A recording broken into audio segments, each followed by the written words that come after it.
So our goal today is to create a short, light-hearted, low combat, system agnostic adventure that any of us can run for our players. We are going to aim for a 2 hour session, but sometimes it goes as long as 3 hours. It really depends on how much time we all have and how much energy and enthusiasm we have for the idea that we are developing. So we are going to go through this brainstorming template step by step. We are going to fill it with our ideas. So we will add ideas to the list. We will try to build on top of each other's ideas, discuss the ideas, pick our favorite ones, and then we will try to turn them into a story. So we will create an outline of the adventure that will give us all of the information that we need to run this adventure for our players. If we really like the story that we have created, we are going to, and if we have about 40 minutes time left at the end, we are going to create a one-page adventure out of it, which is something we can like literally share with the community or publish or something like that. If you look at the brainstorming template, so there are, first of all, if you have opened the brainstorming prompts tool, you can use this tool to help you come up with the ideas. You can also look at the cards at the very top of the template, the ones that say add new idea, yes and, yes but, etc. These are like your tips, your guidelines that hopefully, like if you're struggling to come up with an idea, you can just follow them and they will help you to build on top of other people's ideas or come up with your own more interesting and unique and original ideas. But if you're one of those lucky people who just have the talent for coming up with ideas naturally, you feel free to ignore it and just share with us whatever comes into your head automatically. So that's about it. And about me, so my job, like currently I'm a session guide. So my job as a session guide is to do my best to make sure that we successfully create a good adventure within a reasonable amount of time. So I will be trying to guide the brainstorming process, keep our conversation on track, and try to keep us going forward at a good pace. Does everything make sense so far? Yes. Yeah. Okay, wonderful. Also, I should say that sometimes my internet is a bit unreliable, so if you hear me cutting out, please let me know, because it just happens sometimes. Alright, so I think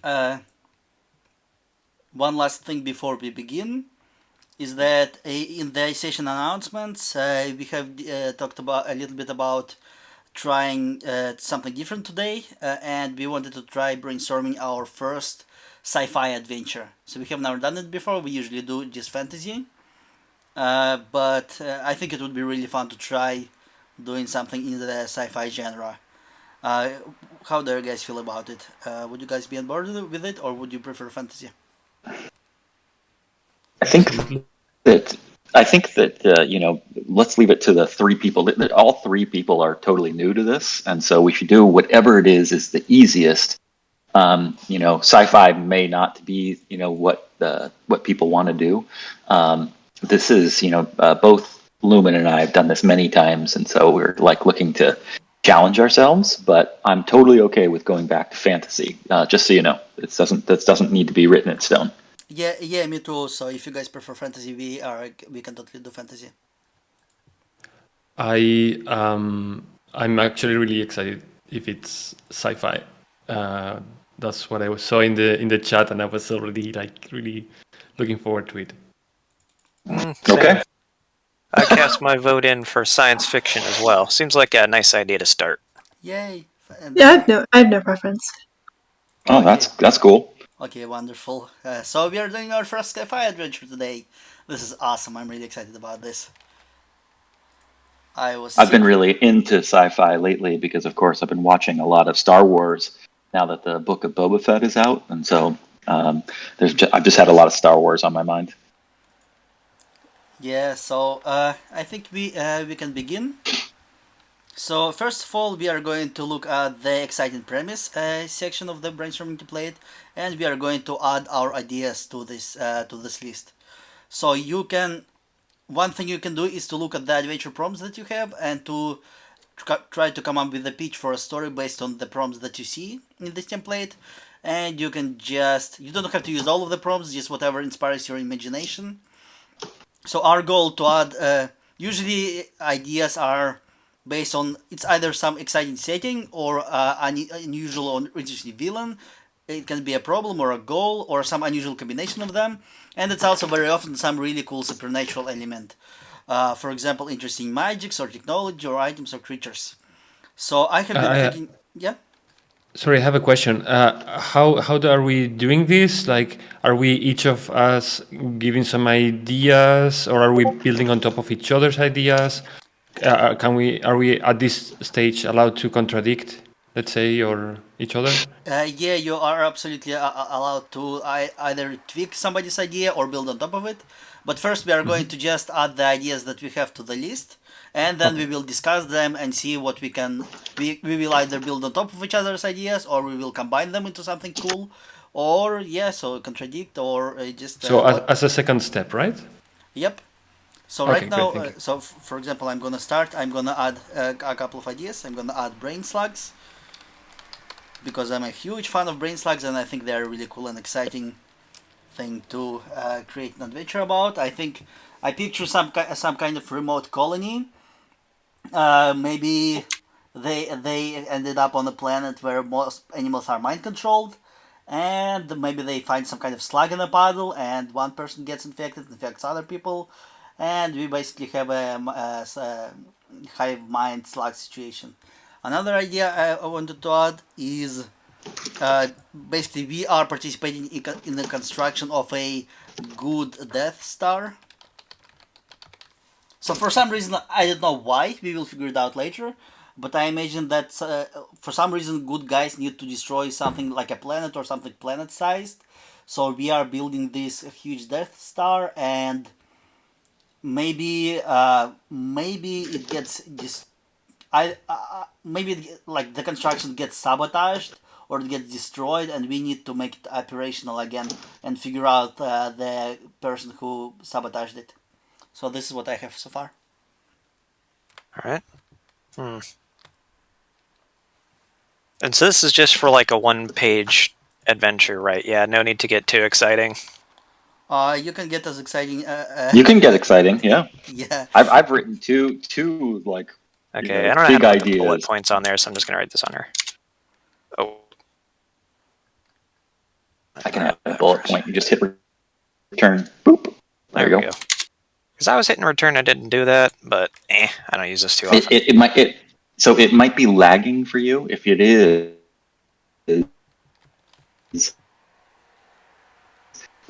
then do it in Chrome. Chrome will take that lag away.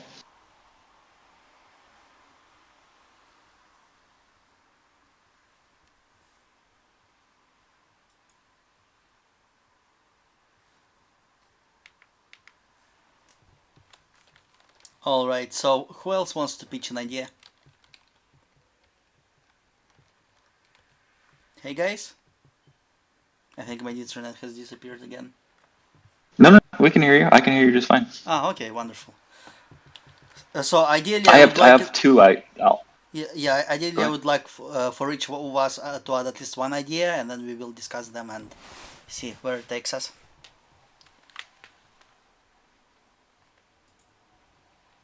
So Fleet, what were you saying? I have two ideas that I'll pitch whenever we're ready. Yeah, go ahead. Yeah. So the first one. Oh, you go ahead.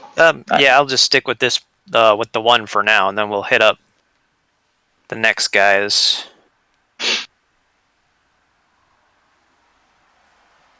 Oh, I just realized there's main objectives and everything else.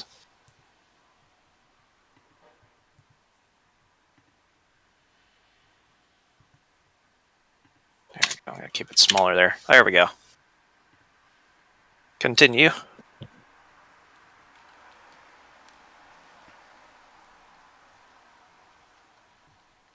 So, do you want me to pitch my idea, or do you want it to pitch one? Oh yeah, you go ahead. I was just gonna say I only had one, not two. Sure. So the first idea I had was there's a planet that was once a farming community, but it's since been drained of its resources, and it's become kind of a it's not like dune, like a desert, but it is completely arid because all of the vegetation has been stripped from it. It was a farming planet. It's now become a prison colony, and the way that they keep the prisoners in line is that there is a single satellite, and that satellite provides water. It's a huge satellite, but it provides rain, and it's the only thing that can make rain fall on the planet. And so the prisoners are pretty much trapped there.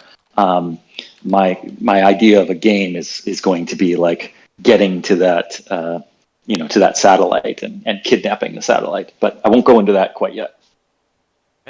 That's one idea. That's I fun. think someone else can do one.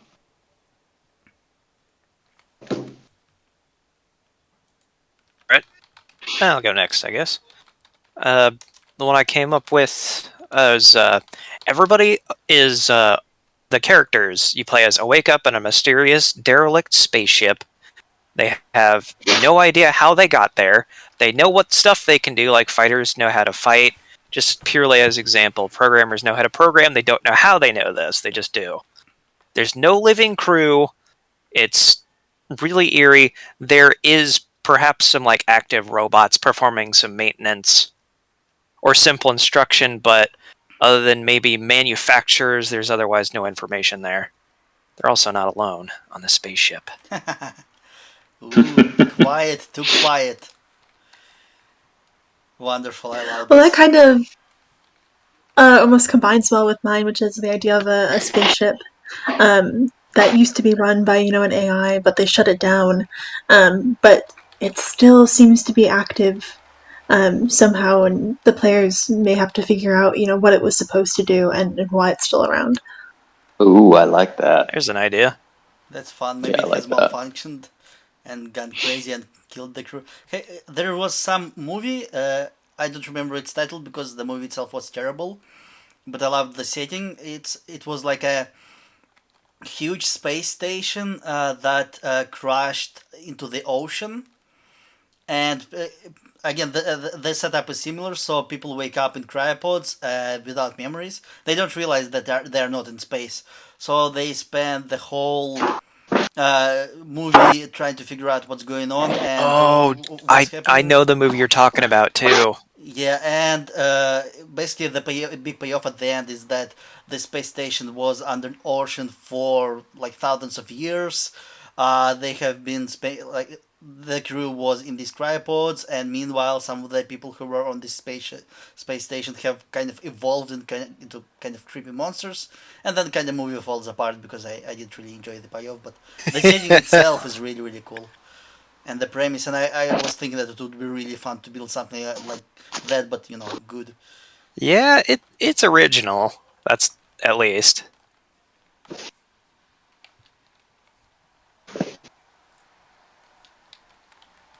All right, Also, I who else imagined wants? like there's a planet. It's covered by black water, and the space station underneath it, and maybe like the ocean is inhabited by these octopus monsters from Arrival. That would be something.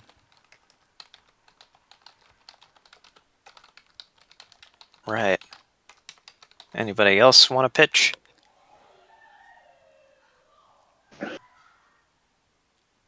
Yeah, Ivy or Conan, do you guys want to go? Oh, I already did. Just Oh, one. right. She's Sorry. she's the spaceship Yeah, that haunted was by the dead AI. AI. Yeah, what about Conan? I actually don't have anything else to add. I think that they are really good ideas there. I think that there are some dots that we haven't covered yet, so I'd be happy to, if someone else wants to add something else. Yeah, who wrote the Buddhist monks one? Can you please I elaborate? Yeah, so there's a planet that was started. It was inhabited by Earth had like a mass exodus, and there were a lot of different groups that had an exodus off the planet. The planet was essentially dying, and one of those groups happened to be like Buddhist monks. They were a whole sect of monks, and they took over like a Chinese satellite, and they inhabited a planet, like a totally new planet. But there was only like 18 of them total, and so they actually couldn't really breed among themselves to maintain life. And so the way that they fix this is essentially they kind of just go into their own stasis and meditate. Like they spend all of their existence meditating. And what they do in this meditation is they're able to move their consciousness into droids that they planted. And these droids could they can like live and die and fall apart, but these monks are essentially immortal, and all they're doing is they're living human experiences, but through droids. That's kind of their religion, but their religion has changed over time, and it's like just live human experiences, have human experiences, but they're not humans anymore. They're all droids, and if their droids die, then they just simply go into other droids. They're kind of remote controlling these droids. And so these droids are like smoking cigarettes, doing coke, like doing everything that's like human experiences, because they're supposed to. That's pretty much the start of that. I'm sure that there would be an interesting game somewhere in there. That's fun. I picture them meditating inside of this Minority Report type vat of liquid.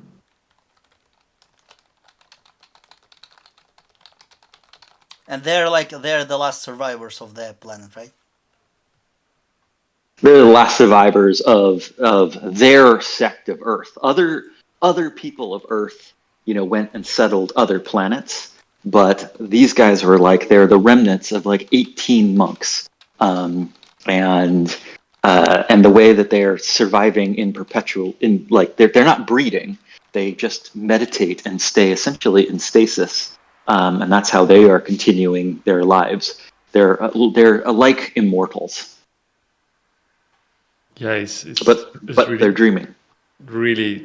It's really deep, right? Because it's also like part of the soul and all this reincarnation. It touches a lot of really interesting topics, like mixing religion or spirituality with like robots and sci-fi that you wouldn't expect a robot to be spiritual. Yes, that is exactly what I was going for. I think that's a really fun mix, and it's just a fun story. Like I've often told stories in my Star Wars games about droids who get an understanding of the Force, which I think is a really, just a kind of a cool premise. That's a kind of a version of this in some ways. And it's really smart because for me, every time I heard something like that, I was always cringing, like, come on, no, it doesn't, why would it work? Why it would make sense? But actually, this is the way, right? That would make sense, that the droids actually believe in a soul or in being part of. That's really cool. Yeah, it's a bit heady, but if you cut it down and just say it's robots who have adopted spiritual mindsets, it's always an interesting concept. Actually, if anyone's been paying attention to a certain Critical Role, they have a character who's doing exactly that.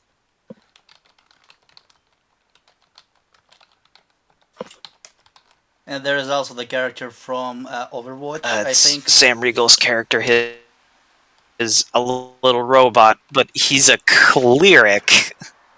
I'm sorry, what'd you say? There's a character also in Overwatch. Zenyatta. Yeah. I think you could focus on that, but even if you don't, that could be an interesting character to have show up, like somebody who embodies that. Yeah, it could make a really interesting bad guy, and except for they're not bad. They're just going through all human experience. I actually, if we're going to start voting on some ideas, I actually really like the whole idea about that spaceship haunted by AI. But I was thinking that instead of a spaceship, it actually being like this satellite, the satellite that has, it has a function over a planet. Like let's say they're terraforming a planet. My first idea had ones about creating rain. I really like the idea of a satellite that has gone a little bit haywire because there's like a ghost in the machine and it is affecting the planet down below. And the players really need to you guys need to get on that satellite and figure out what the fuck is happening to that thing Ooh, because it's doing really weird things. Have you heard of the? Oh, sorry. No, you go ahead. You heard of the paperclip problem, Yep. where it's like with AIs, you'll say make as many paperclips as possible, and because they don't have like the human limitations on that, they'll tear apart a planet to make as many paperclips as possible. And I kind of like the idea of not into like cackling evil AI, just one that got instruction and doesn't know where to stop. Yeah, perfect. That's fun. There's this movie. Again, I failed to remember the title. Basically, the Earth has suffered some climate cataclysm, and they have built this huge satellite in order to control the weather. And then somebody started sabotaging it to weaponize it. So basically, to create like huge hurricanes, tsunamis, stuff like that. I think this is a really fun premise, and maybe this AI was sabotaged, or maybe yeah, sabotage the AI used as a weapon against the planet. Maybe somebody is trying to hold the planet hostage. There was also there was something that was brought up in our last brainstorm session that actually is applicable here as well. I was trying to explain the premise of 1999, 2001, and 2010. And in 1999, they find the first obelisk, and this obelisk there's a signal. It's clearly made by intelligent life, and they find it on the moon. It would be interesting that, let's say, the satellite is putting off weird code, like religious signals. Essentially, like locusts are starting to form. Like some of the signs to the end of the world. Like you're starting to mix. Like this is a terraforming satellite, and it's just one of many that is in charge of helping terraform this world. Yet it's adding things into the world that are like religious signs. Like the moon becomes covered with blood and shit like that. Like weird stuff. And so the players are supposed to go to the satellite and try to figure out what the fuck is happening to this thing, because it's doing something, an aberration in its code, and it's doing a creepy aberration. Ooh, maybe I picture some kind of Zoidberg-like aliens who really prefer that, like they are using the satellite and hijacking it in order to terraform the planet to their preference. So they kind Yeah, of and so they it want to continues wipe to out the rain. original people and terraform the planet for their own purposes. There's an idea. Yeah, I there's a good one. I really like the idea of the plagues and all that. Maybe it's together with the AI that went crazy. Maybe the AI on the terraforming satellite, like this satellite is just keeping the planet safe, right? And then it's so powerful that the AI figures out that it's God Yes. and reads the Bible and like, okay, now it's time for me to act, and starts like doing all these, Bible-esque stuff. Yes, love it. Love that. It figures out that it is God. That's our spiritual robot idea, right? So that's Yeah, It, yeah. it nicely ties together several ideas. Yeah, I Yeah. think that's great. I love that premise. That's awesome. Before we start voting, I would like us to explore a couple of different ideas. So, I actually wanted to add one more thing to my pitch. Maybe it will make it a little bit more exciting. Have you guys read the book by Andy Weir called Project Hail Mary? Mm-mm. Project Hail Mary. Okay, it's one of my favorite books that I have read in the last few years. And if you guys don't want the spoilers for it, I'm gonna drop a few spoilers. So if anybody minds, please let me know. I mean, if it's really good, the book. Yeah. Yeah. I mean, Well, I don't think I'll ever get down to reading it. My list is already kind of immense as it is. I'll put you on mute, Mike. Go ahead. Just signal when you're done. All right, we'll ping you. yeah, right. Okay, so I'm just gonna say that. Ah, you know what? You know what? Maybe never mind then. Maybe it's better to like if two people. I will not be able to explain it without spoilers. Without if we will continue with this adventure, then people will still get spoiled.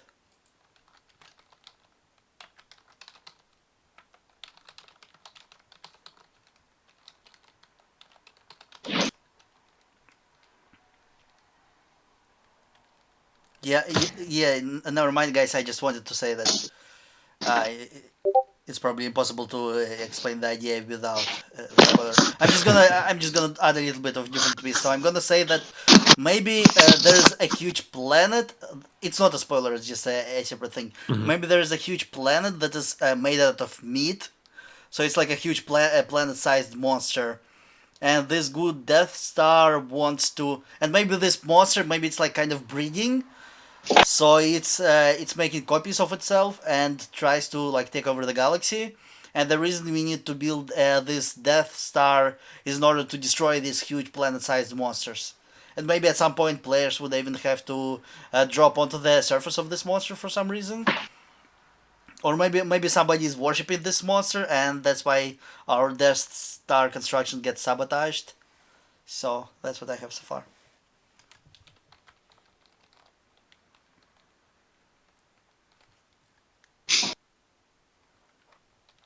Does anybody else want to explore a different idea before we? All right. Just because I've been obsessed lately, I'll throw the curveball. It's different from all the others, and I just typed 3 words for it: hardcore mecha action. Okay. To elaborate, mecha's a pretty popular, Eastern subject, but yeah, we've got Pacific Rim, we've got robots now. Friend and I have actually been going back and forth a lot about this idea because there's source books for it that go all the way back to the 80s. Mike Pondsmith even wrote one of the earliest mecha source books, and that's just the springboard. There's been quite a few since, like Grease Monkeys and other for different settings on how to get mecha to work. And I thought, well, I like mecha. I know how to write for it, kind of. So why not we give it a shot? We can have people part of a squad or something, and situations or situation has forced them to pilot experimental robotic combat weapons for one reason or another. Are you guys I'd like familiar? to. I could switch on that, add on that a little bit. Like instead of like these being weapons, maybe it's like for a sport. It's these are they've created these mechas, and now they're trying to turn it into a sport or something like that. That could be that could be an interesting twist. I mean, everyone always expects it to be like military and shit like that, which is really cool. But it just might be more like there's a pretty terrible movie out.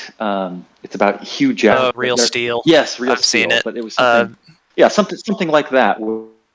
Where That movie wasn't like bad. there's an interesting. Yeah, it wasn't terrible, but I mean, you know what I mean. It like making it for some kind of sport, like getting in these mechas. It's interesting you point that out. My sensei, who is, I like to call him that, he doesn't like it, my artist teacher of some years, is like, recently started watching some mecha, and the first one he's actually latched onto is called Pat Labor, which is where humanity has developed robots, not necessarily for combat, but purely construction, essentially big fancy bulldozers and trucks to haul stuff over. And so they had to have a police force they do have weapons, but they're like police weapons. They're meant to incapacitate people, and guns only for last resort kind of thing. So it's a police procedural. They're an important part of the business, but they're not the only part. You still have to dust for prints, run evidence, get court orders, and stuff like that. I think there's a great way to mix both of these ideas. Like, I'll make a deal with you if we choose the God AI satellite. Inside the satellite, there should definitely be mecha that are used to like build the satellite. Like humans built the satellite, and so these are like construction. So that we're going to have a scene definitely where it's like these guys getting in these construction mecha and having a fight with God. Well, I mean, it worked in the second Aliens film. Right. Are you guys familiar and it was cool. with StarCraft? Yeah. Oh, StarCraft, yeah. They have such the other ideas out of more and combining it with mecha would be cool. And actually, speaking of aliens, I want to share a couple of really cool images in the in the Brainstorming text chat. So picture like aliens versus StarCraft troopers in the power armor from Fallout.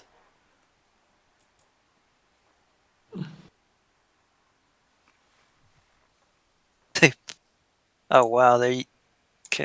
Okay, yeah. So the top image is definitely Wayland Yutani.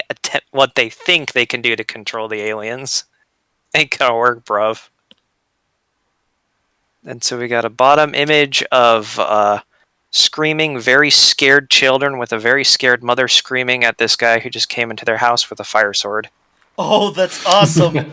Man, this is such a cool idea. So, adventure with aliens, but you are on the side of the aliens. You're trying to help them.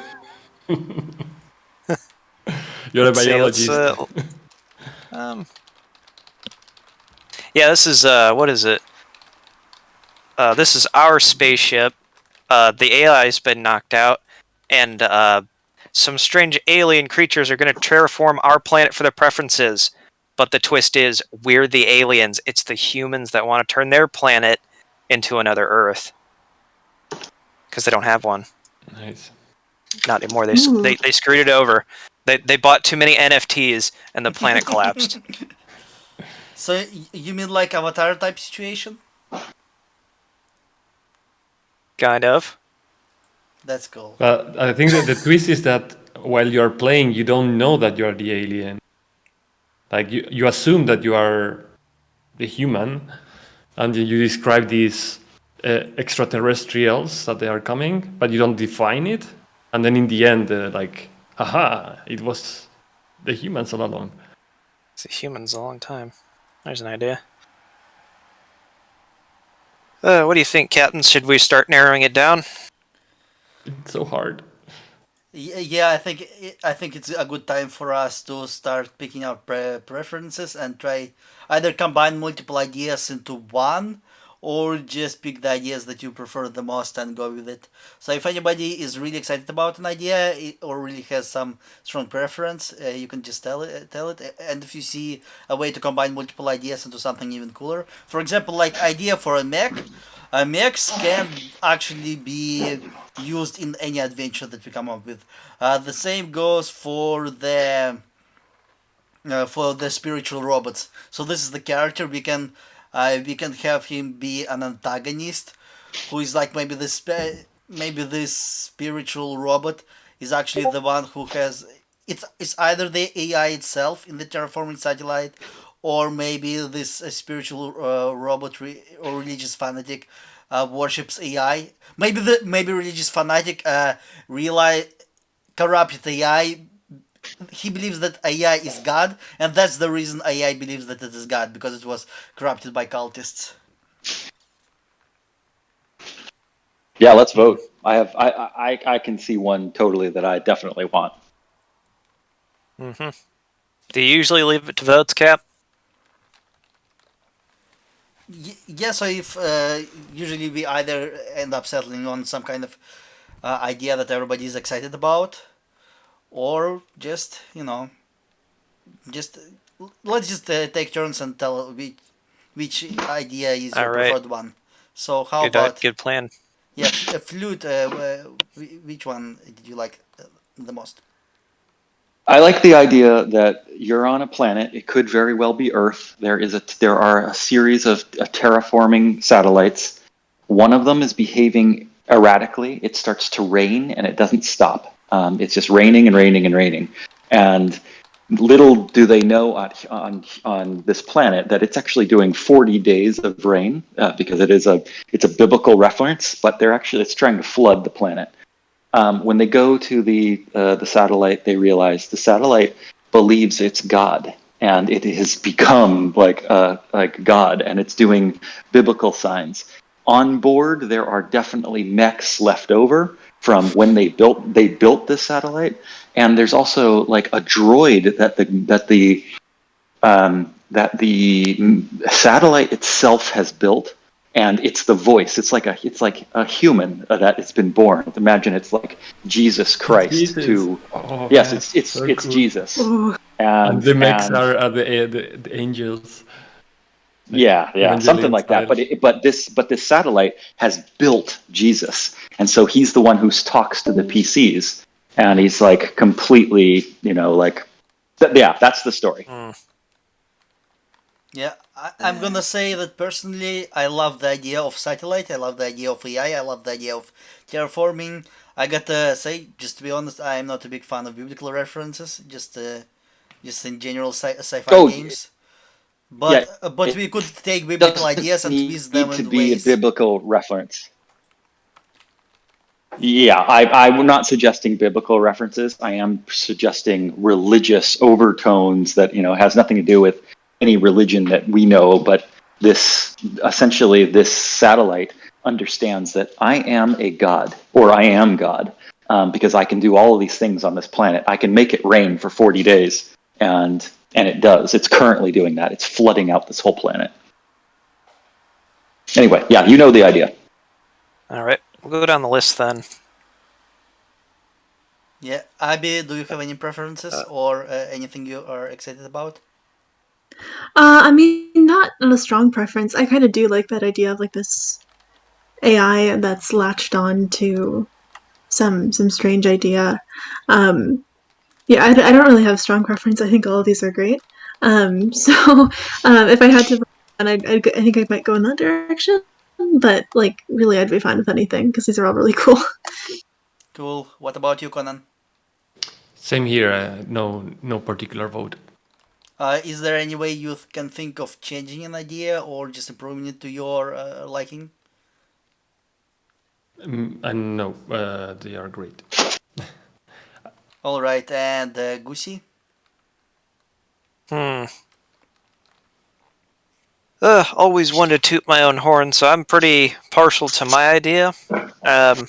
We've all kind of like added a lot to the spaceship with the AI on it. Don't know how you get a dead AI, but weather controls. It's a hodgepodge of everybody's ideas now. When maybe it should be a little bit simpler, just to start. Okay. So, all right then. It sounds like we can go with the spaceship haunted by AI and terraforming. So I'm gonna highlight these ideas in bold, and we will see where we can take them. Is everybody cool with it?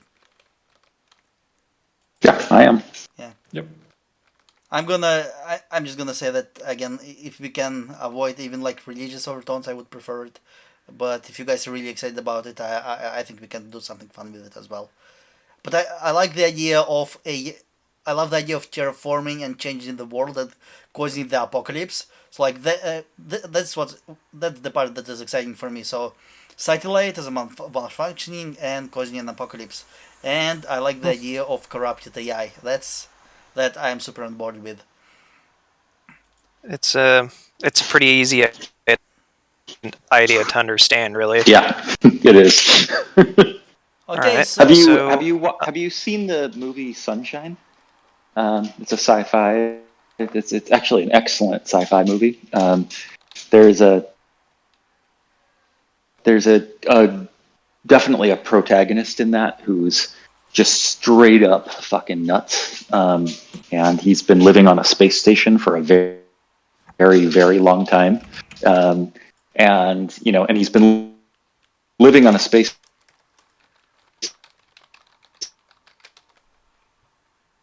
station alone for a very, very long time. Droid that the machine built itself. And, like he is a droid that it was built, but you're like, this is like no droid we've ever seen. He's completely wild. There was this movie about the guy living on the moon, and he's like a 100th iteration of a clone that is designed to be like a tech support for a moon base. So maybe something like that. So basically, there's a bunch of either clones or droids that are just people who are designed to support this huge satellite, and they gradually go mad. I think in this case it makes more sense if it's a human, but even if it's a droid, maybe it's like a human-like droid, to the point where he can just get mad out of boredom and just at loneliness, I guess. That I love. somehow links to this idea of you wake up in a empty spaceship and you know that you can do things. You're a tech. You know that you can do things, but you don't know why or where you came from. Oh, so players are like the clones of the guy, or like other droids that are awakened, because some catastrophe is happening because the main droid is unable to support this station correctly, and that's why we are awakened. Generally speaking, it's difficult to create an adventure where players don't know who they are, so I don't know about that. But the idea of waking up as others tech support droids or tech support clones. I love that. They are waking up as tech support droids, and they've been essentially taken over by the people down below. The people down below, they know that there's these satellites there, but like, let's say the technology for these terraforming satellites has long been lost. Like the weather has been controlled by these satellites for thousands of years, and they no longer. The people down below, they only like they communicate to the satellites by sending radio signals. And so, like they can't fly up there or do anything. And so what they try to do is they're hijacking all they are they're just a man that is born uh, um, and then all that they do. And so the adventure is the people down below say, hey, this satellite has gone completely haywire. And so they essentially hijack the clone system. And so the clones are born, and they're born now with like knowing that there is a problem and we need to fix it. And they're born with like, you have this skill, you have this skill, you have this skill. When you make characters, you just choose like a template, and you're like, I have tech skills, I have mech skills, because they're actually made like that. That could be really cool. That's fun. Alright, so I think it's a good time to move on to the next step and figure out what our main objective is going to be.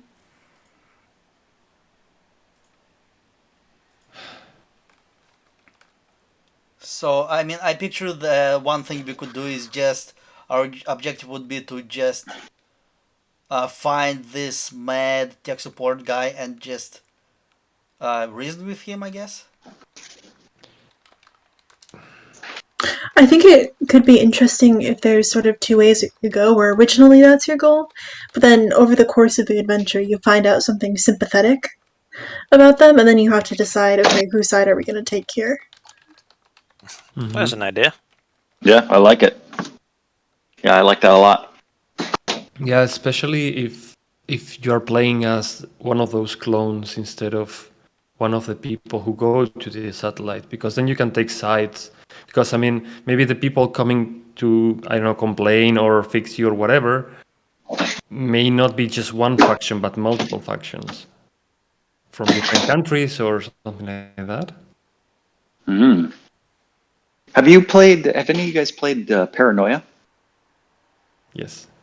Yeah, so this is in some ways it could be a paranoia game because you're like as soon as a clone is destroyed by mother computer, it's like born again and they make it again. Oh, you respawn? That's awesome.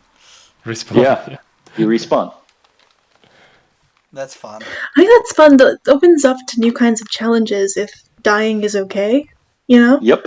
Yeah. Yeah, and also you don't need to build too much backstory because as a clone you just wake up and they have to explain you what's going on. So you have to react to the situation and not have like historical knowledge of what happened in that planet, blah blah blah. And if you're like playing as a self-aware robotic character, a new one in your line will be awakened with all the memories of the previous one. So there you go. Yep. And Why they would- just have if you have one, why not have backups? and they just have the exact that they've been like you are a tech mech, or not a mech, you are a technician, and so you're born immediately with all the technician skills to do everything that you need on this satellite. You aren't born with history, you aren't born with like chemistry, you're born with just these sets of skills, and and if you get killed you'll respawn. Like you'll be rebuilt, and maybe that's the part of the game is the mother computer, the satellite, is actually trying to destroy, like its own tech support because it knows that there's like 5 of these things, as many of the players are, that are aberrant, that are actually like trying to, they're not under control of the satellite itself. And I Well- picture AI is like the AI from Portal, GLaDOS. Yes. Yeah. And what if there's something? I mean, are we doing the memory thing? Because I think, if you run into some issues, if you have these, you're a clone who's been here for thousands of years, then the character has a lot more knowledge than the player does if they retain their memories. What if it's like, yeah, this is the first time that you have memories. Like, oh, now when you respawn, you retain your memories where you didn't before, or something like that. Yeah, for sure. Mm-hmm. The way I picture Breakdown it of is the like process. the typical trope in science fiction movies where, or like any movie where your mind wiped, so you don't have any memories, but you do just have the skills, understand the language and stuff. Yeah, exactly. But like, if you die then, and that keeps happening, like in the adventure, then you have to like ask everyone, like, oh, what's going on, So it's like that used to happen, but now the mind wipe isn't working. Maybe. I don't know. Yeah, so I think we could I- either hard wave it, or we could just say that it might actually be a fun scene. It's like, so there are still consequences to dying, because when you're dying, you wake up as a dum-dum, and you have to relearn everything. We'll see. I like the idea that what Avi said, that it just changed because maybe that is the thing that made these characters special and maybe the enemy of the AI. Let me tell you this. Imagine these clones are doing something morally wrong, morally bad. Okay? And they keep respawning and they keep like being reborn without any memories of the wrong things they did. But this one specifically, when they respawn, they remember, and then they start realizing that what they're doing is wrong, because maybe they are helping this satellite to do bad things to this planet or whatever. And that's why, that's why the AI wants to kill them, and that's why you don't need to explain every time you respawn. Ooh, I love I this. think that's good. You know what? I do too. I maybe the reason AI or like the guy in charge went mad is because mind wipe stopped working on them. Exactly. So they have been functioning every day. They were like basically living in a Groundhog Day scenario. So every day they wake up and to them it feels like the same loop, except they lose their memories every morning. But for the last maybe few days or maybe the last few 100 years, the mind wipe stopped working, and that's why it all fell apart. Well, what I really like about that is like, let's say there's one of them. This is the protagonist. This is not the players. One of them, this did happen to, and he's become smarter and smarter and smarter with each generation of his life. He's like he's the villain, right? And so when this starts happening to other players, like the actual players, that guy wants to destroy them, as much as he possibly can, because he is a god himself. And now there are other gods on this ship that are born. And so he does some really cool shit. Like he sends the other drones that are all these guys, these clones, are meant as technicians for this huge satellite. They get into these mechs to go rip apart, the machine that keeps on giving birth to the players, these aberrant players. So the players know that there is something that's dangerous for us. Like, we are getting reborn, but if our mother, the thing that keeps on getting us reborn, gets destroyed, we're dead. And that's exactly what the is happening. Is they're going after they're trying to wreck these pods where these clones are being born. Ooh, you know what? Maybe it's like a hive mind, almost like hive mind. So this guy, every time he gets reborn, the new clone has all of his memories. And if he spawns like 10 new clones, all of them are him. All of them have his memories. Oh, yeah, that's awesome. That's a bit super powered. That's a bit out there, but sure. Yeah, it's just an idea. Like, all right. Feel free to so, or ignore it. I think we have a main objective. Yeah, we'll see about it later. So I guess we have the main objective here. Yeah, actually, I wanted to got a tech support guy or an AI who's going nuts, and they have to be shut down, or maybe you agree with them and you alter the main satellite control system to do stuff, or just make it so it always rains on the one town you don't like, because get out of there. I would like us to develop it in a little bit more details. So it would be awesome to figure out like a more specific thing that the players need to do in order to shut it down. So, I mean, as always in these situations, it feels like the most default thing is to just fight him and defeat him in battle, but it's also the most boring version of it. So I would like us to maybe talk about some ideas on how we could figure out how to either defeat it or, befriend it or something like that. Like some specific thing players need to do in order to resolve the whole situation and fix everything. So this is probably a little out there, but memories are such an important thing, and some sci-fi has like technology where you can like live through someone else's memories, like something like that, where like in order to get through, you have to like go into their memories and either like live them or like alter them or something like that. I don't know. I think that's badass, man. I don't know how I'd make an adventure like that, but that premise is badass. Let's see. Yeah, you could.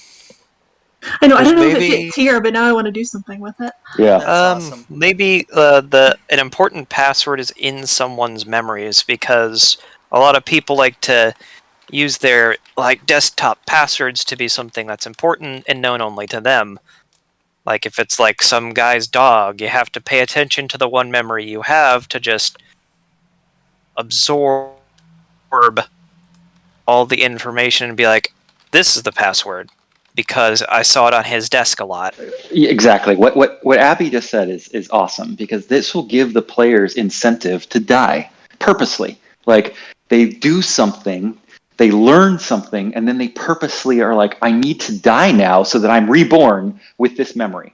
And so they're actually trying to build, like almost Memento. They're trying to build a memory, in their head, from something that these other these tech droids or these tech clones have done. And so when they learn a bit of it, they're like, they need it to be in their system, and so they purposely die.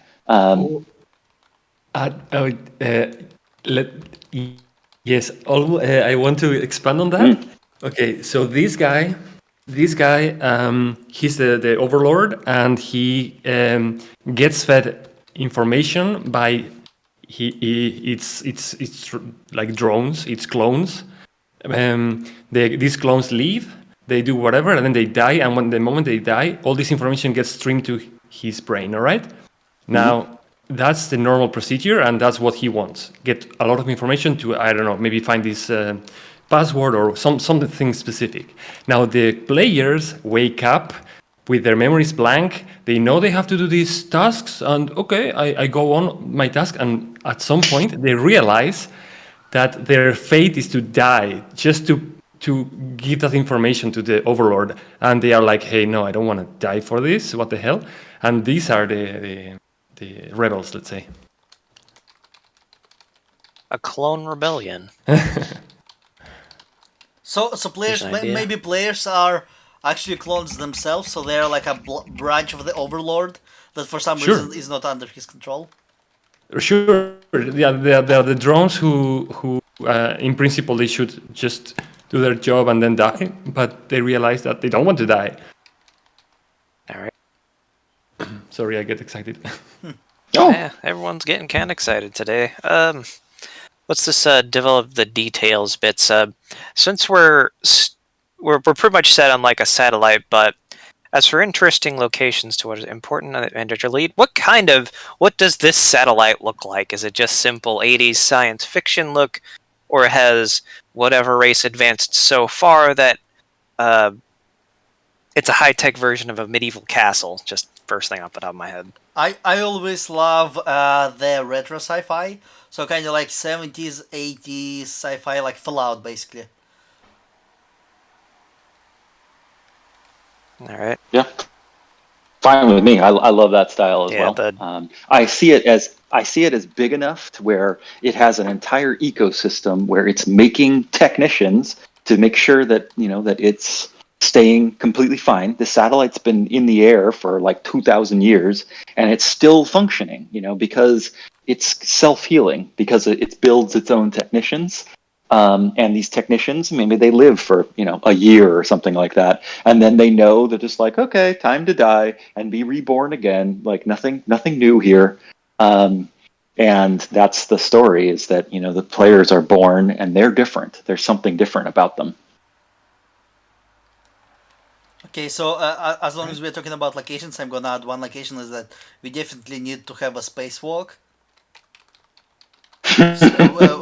Spacewalk. Yeah, when they go outside the satellite and they have to somehow get through its outer surface for some reason. I also think Ender's Game type zero gravity action scene would be awesome. I totally want like technicians getting into these big old mechs that the mechs were used to build this thing. They don't use these mechs too often, so they're very old. But now they need to rip apart the players' wombs, their pods where they're coming from, and so there's a fight with these drones in these mech construction things, much like Alien. And so there's huge amounts of destruction. They're like driving, backhoes. Yeah.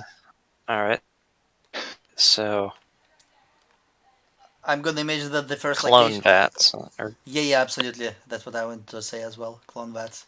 yeah, just put clone vats or cryo vats or wherever it is that the characters will wake up when the adventure begins. I imagine it looks like the things in the Matrix where the Neo wakes up.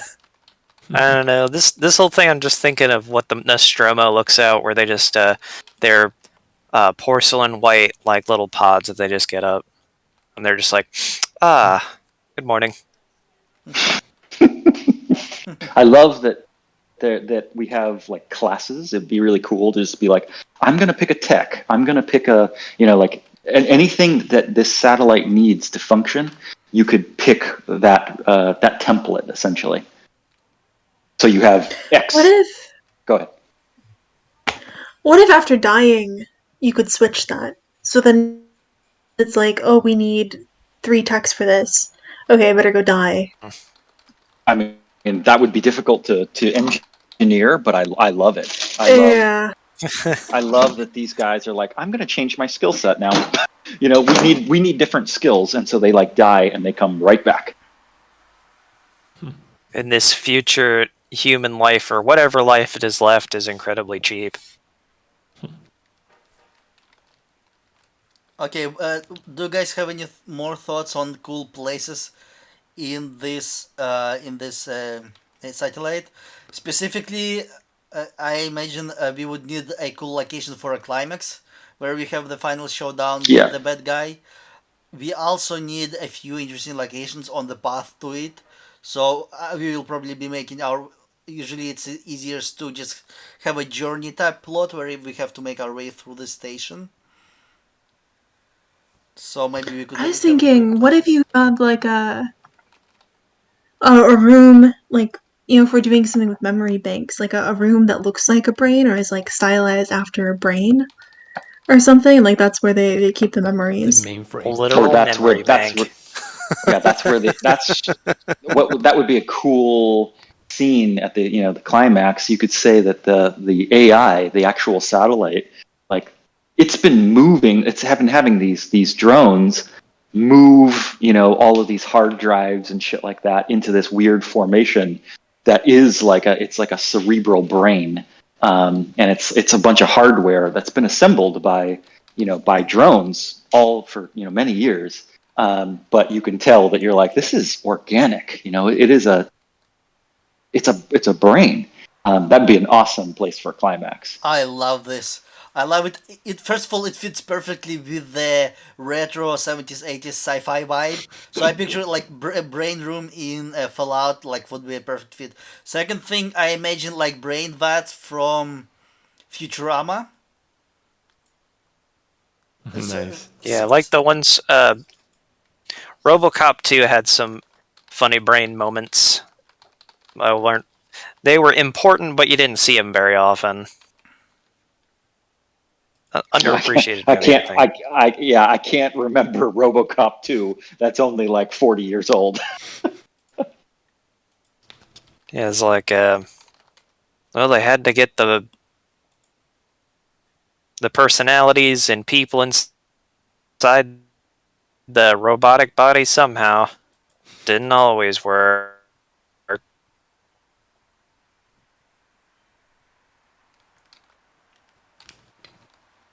Then RoboCop is just like witty one-liner, and then he has to smash the brain because it's controlling an evil robot, and then and like what was probably cutting-edge CG at the time, uh, the machine mind just like freaks out. It's a guy, but it's like it's trippy. Let's put it Okay. like that. All right. Well, looks like we got some nice locations. Spacewalk. yeah, if you guys have any more ideas, please feel free to add them to the list. It's always good to have as There, many of those as All possible right. because I could. it There, helps. I think there is another cool location. Since these are actual human, they actually do need to eat, even though they may not live very long. Maybe they live like a year or something like that. Um, but maybe there is a kitchen. Did you guys see Snowpiercer, the actual movie, where they're making these protein blocks out of they raise cockroaches, and they put cockroaches in blenders and they turn them into these blocks of protein, and that's the only food that you're essentially eating. Could be something like that where they're growing a crop over and over and over, because these are drones. They are not thinking about things. But they do have food, where they eat. Oh So you no, could go through like their own. Go ahead. Soylent Green is people. We have a blender room where disposed clones end up. So basically, when you die, you go into blender. Yeah, you get carted off by an overly enthusiastic religious droid who whistles while he's dragging your dead corpse over to the blender. Right. Well, actually, you could do something what would be really cool. Like, let's say there's soil, like literally, there's like, and they plant the organic matter is Oh yeah, they the have what do they call those? I can't remember, but essentially, like when you're walking through this farm, there like all of the soil has the bodies of all of the clones, in there. And they're like, it's a completely, this process has been happening for like 2,000 years. It's a well-oiled machine until now. I mean, an even darker twist would be that they are aware that they are eating the clones, so that at some point there can be this, I'm hungry, I hope someone dies kind of thing, so that they can eat.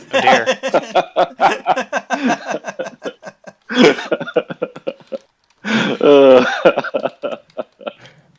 It's like, hey Steve, Yeah, it's your turn. we have a window in a very dangerous part of the station. Can you please go take a look? Steve, you've been around for a long time. And tonight the menu is. All right, so Hey, Steve Ragu. all right, I'm thinking of. I think at some point there should be like helpful little robot, so I might put that into the important characters here. Yeah, I think it's good for us to move on to the characters. We have a bunch of awesome ideas for locations.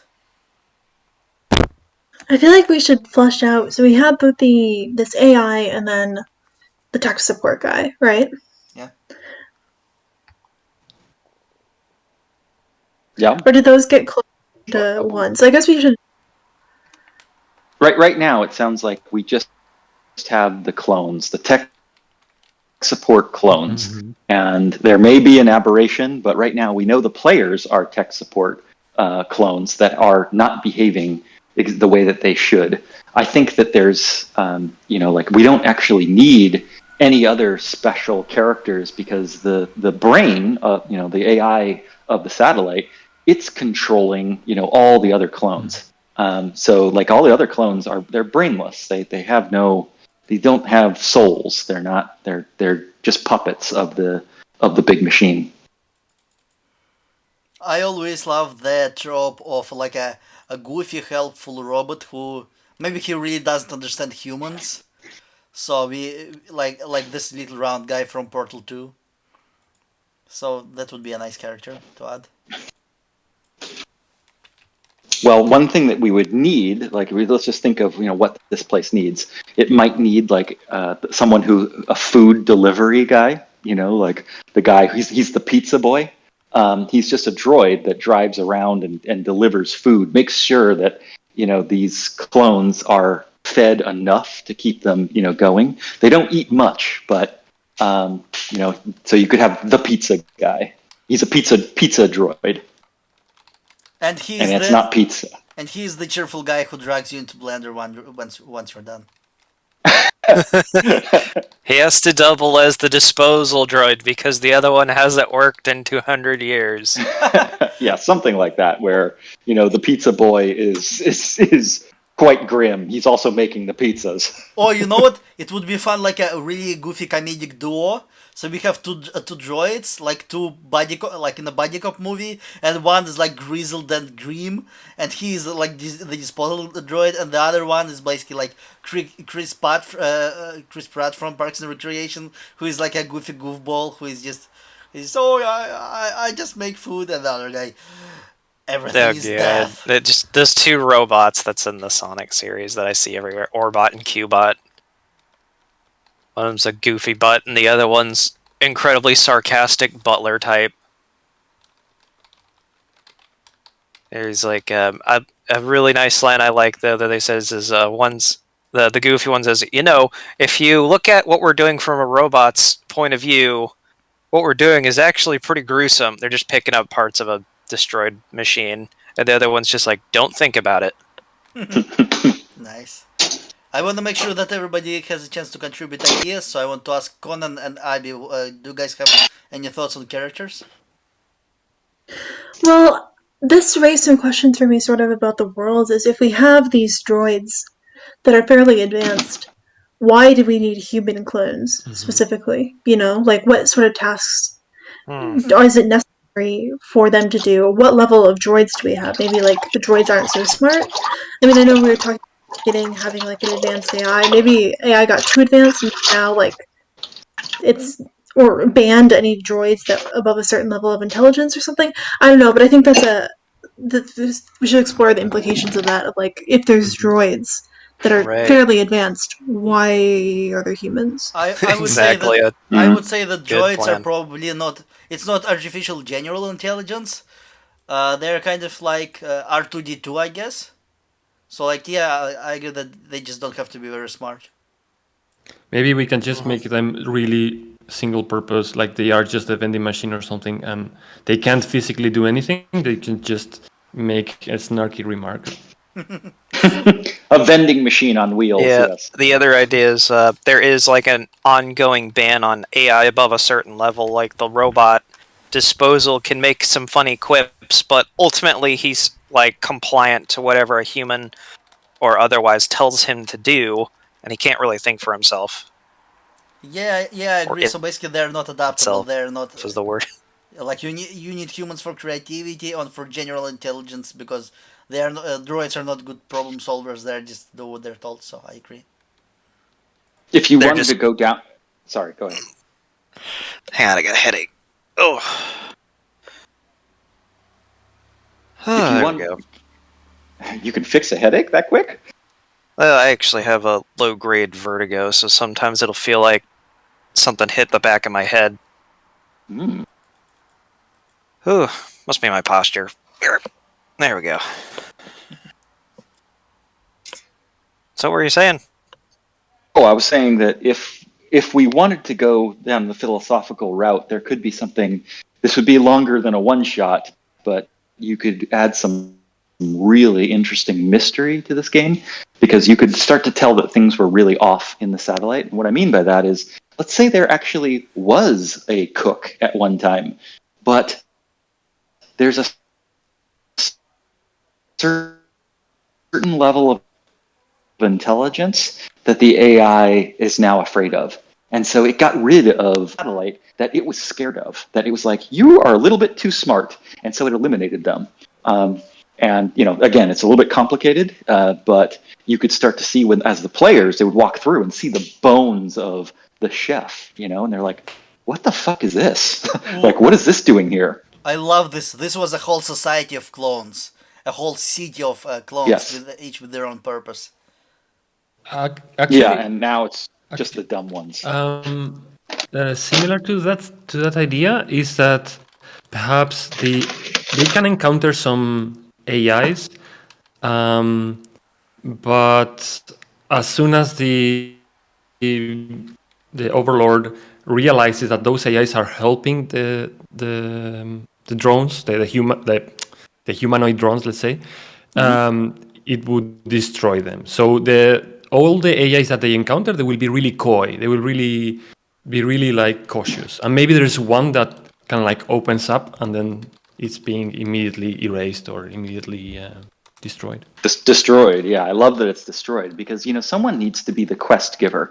The players Exactly. aren't going to know what the hell's going to happen, but they need to know that something is very wrong on the satellite.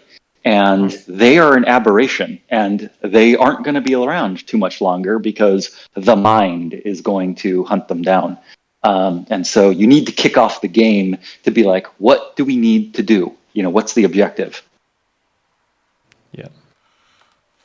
Yeah, or alternatively, I imagine players just waking up in these vats with a strong sensation that something is terribly wrong, and with some urgency. So like maybe a tech guy wakes up and he has a strong sensation that like some antenna needs to be fixed.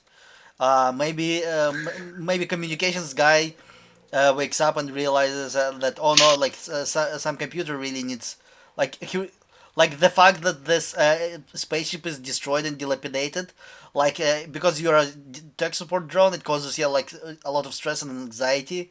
So maybe I imagine it's like OCD. So you like wake up, oh no, what a mess! I need to fix all of this. That's actually. Have you guys played the game? There's a little social game called Among Us, and it's a little game you play on your computer or you're on your phone. Right, and so like there are, that the computer, you wake up and you're like, there are problems, on this satellite, major problems, like things are not right, and you have just a desire, like, I have to go fix that antenna. You just know it as soon as you're born. Yeah.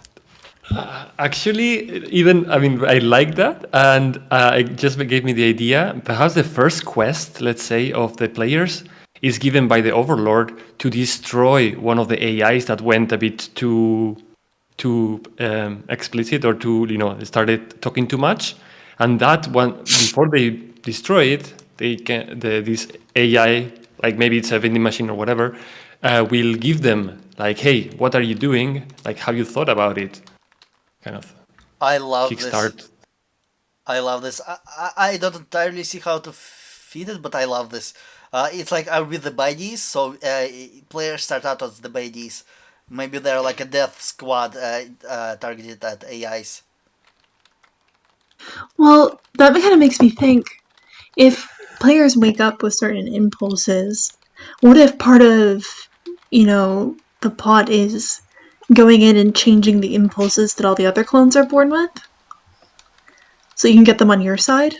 Ooh, that's cool. Yeah, I mean that could totally be an objective, like, because we don't really have like an objective. We know what the problem is. We know that the mind AI is fucked up and it's trying to destroy us. And in some ways, it's making havoc on the satellite itself. And anyone that disagrees with it, it destroys. It erases permanently.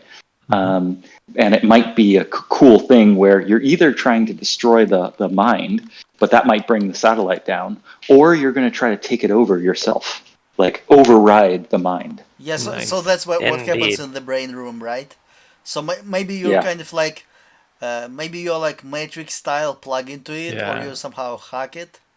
I don't entirely see it, but I love the idea. So the objective would be like hacking it into being good again. All right. Sensing a pattern there. Since we've got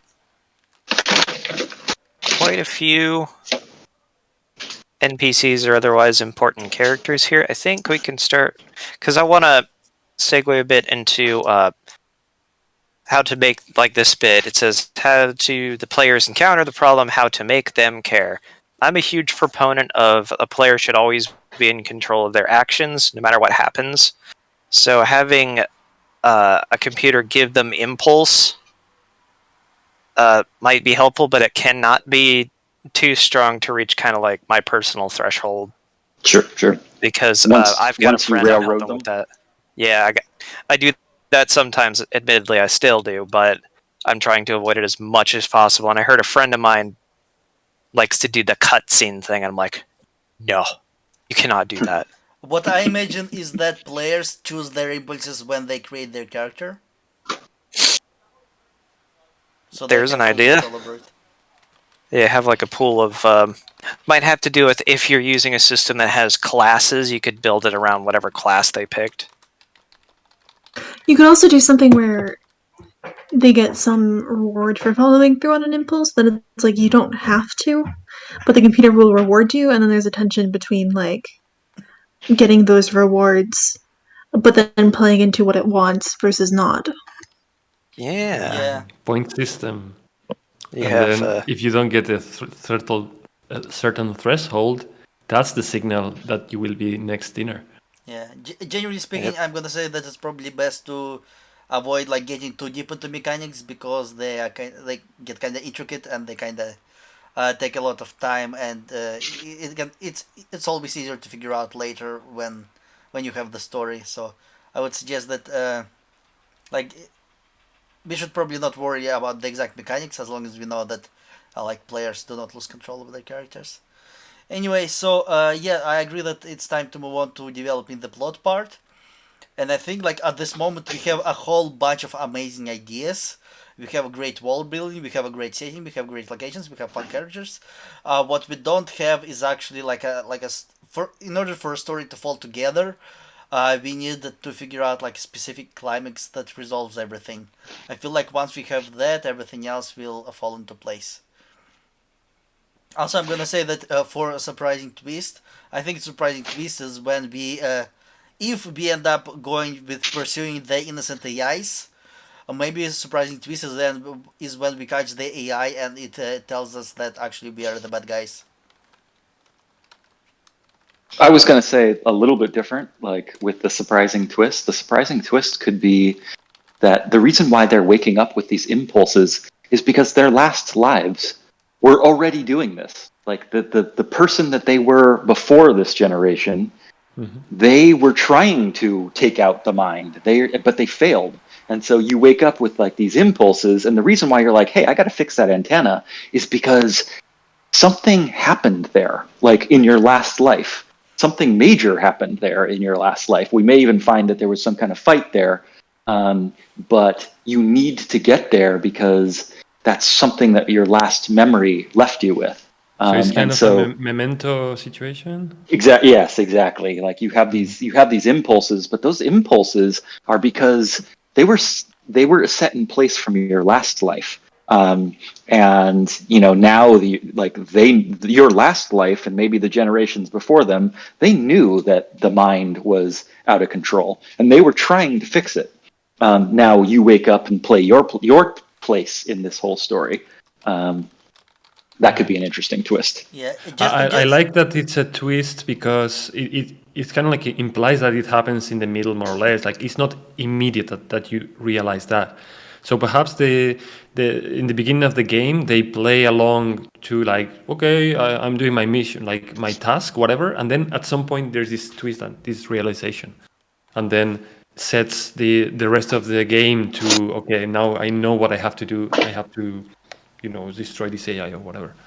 Yeah, I know what I have to do because myself is telling me what I needed to do. They left the clues. My previous selves left the clues of what is happening and what do I need to do. All right, that's really good. Yeah, yeah. I just wanted to clarify about the surprising twist. So usually it's not just reveal of some information, but it's also important that it changes the direction of the story in some way. But like what you guys said about revealing our actual goal. So maybe that's when we realize that maybe we find some clue that tells us about our past lives, and as you guys said, that's when we know that we have to pursue this evil AI guy. Like maybe we just learn about his story. It could be literally just a holodeck or what, not holodeck, but some kind of tape from your past self that tells you what's up. I think Yeah. that like, go ahead. Oh, it would be cool to somehow see maybe through a tape or whatever that your previous generation they kind of like they talk, they clarify like this is what I was fighting for, and they had to die like for that. Maybe they had to do something on space or like vacuum, like open a hatch or whatever, and they died, and you see them die, and you realize that you are born because they died for this, and then you can choose or not to follow or not. Yeah, so it is like the previous.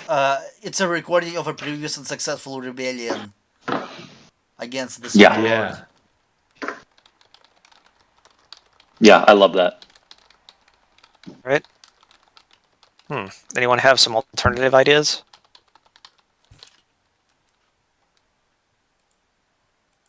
All right. I'll put this one. I put this one down as if the players are meant to dispose of an AI that is supposedly has made a crime worthy of it, by the time you get to it, they realize that the AI is guilty of something that is, it's not even, it can't even be considered a crime. So the players had to go through the spacewalk. They had to go through server room and fight maybe some aliens that have like little parasitic aliens that have snuck on board the ship or something. Ooh, that's Worn fun. down corridors, a gravity room that might have killed a few of them, just to realize that they're just supposed to dispose of a janitor robot that was like 10 seconds too late to pick up a dust bunny or something.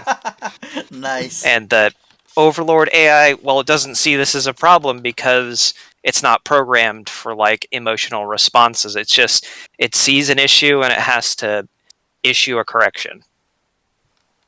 Very nice. That's really fun. I love this.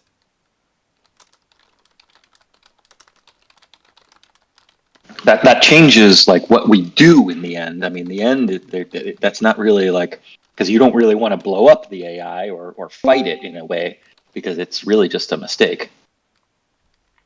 Or maybe you're mad and you're just like, fine, I'll destroy the AI, and then you go overboard on it. I know a few players who would absolutely do that.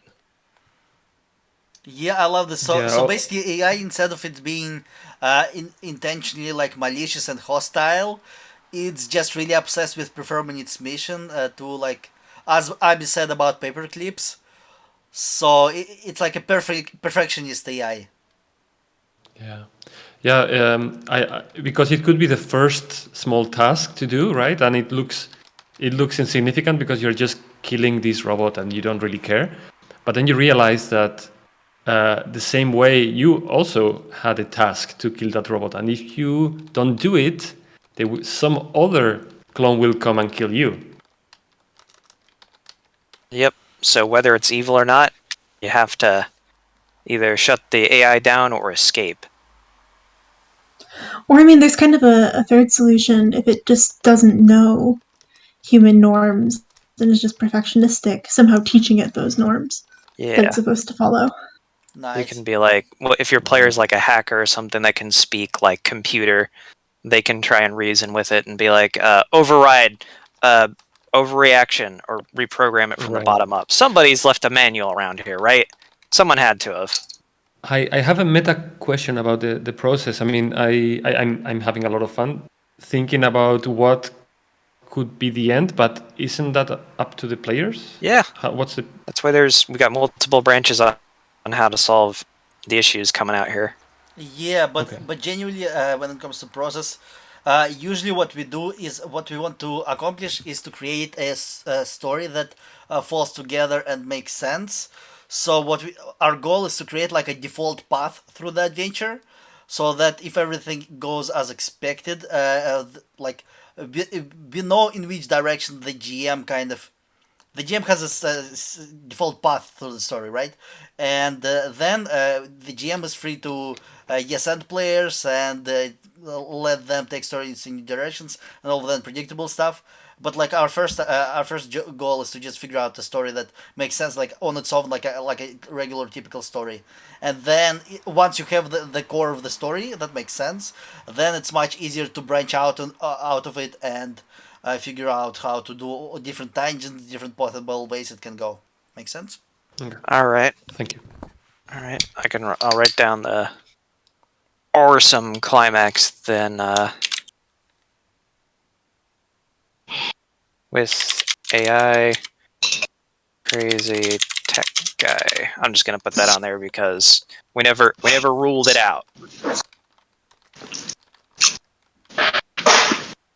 I think that I can walk through the story roughly, if you want, or if we're ready to give that a shot.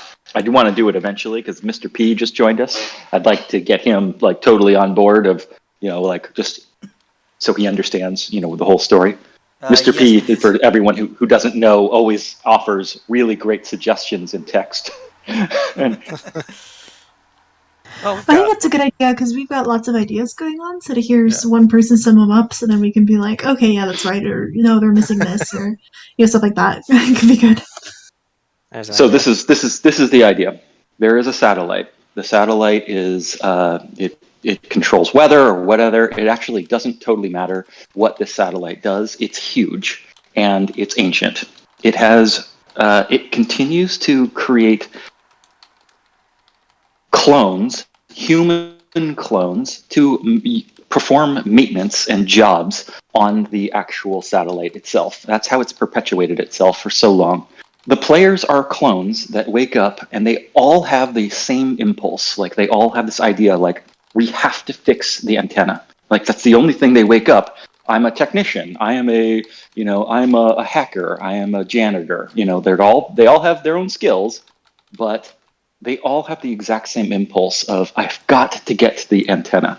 And so they start heading to the antenna, but the antenna is outside. It's actually like, it's on the outside of this giant satellite. So they go on a spacewalk, and they're doing things that are very unusual for the droids. When they finally get done with their spacewalk and they go to the antenna, they see that there was a battle there. Like there's evidence of like dead droids, or excuse me, dead clones. They're cleaning up this whole thing, and there is maybe a recording of what happened. But this is where the players understand that, hey, my previous life was here. Like, I was the person who died here. We were trying to signal, the planet, or we were trying to get some kind of signal, off the planet, because, the satellite itself has lost its mind. This AI has gone completely haywire. And so the players need to decide, whether, what they want to do. They fight their way to the mind. The mind resists them, and like in one of the scenes, there is a mech scene with its controlled clones who fight the PCs. The PCs get to the brain. The brain is clearly not the way that it was supposed to be. It's been building itself like a giant brain for hundreds of years. So there's all this hardware that looks like an organic brain, and it's massive. The players need to decide whether they destroy it, whether they hack it, whether they reason with it, but the brain is trying to destroy them because it knows that they are an aberration, and it wants to stay in control. However that resolves itself, the end. That's it. That's awesome, man. That's always really helpful to hear this recap. Yeah. Well, we can get it in writing.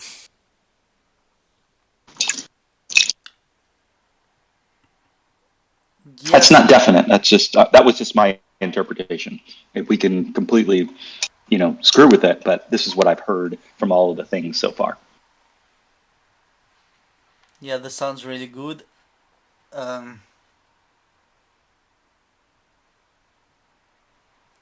Yeah, I think it would, like, I'm trying to figure out, because I'm trying to get more clarity on what's going on, but this is really helpful, and I think we can either right now discuss more things about the climax, so we can discuss specifically how the players solve this AI problem, because I think this would really help us to figure out how to make this story like just the final epic climactic scene where they do something that defeats the brain, or or fixes it, like some kind of difficult, challenging, epic action they have to perform in order to like reboot it or hack it.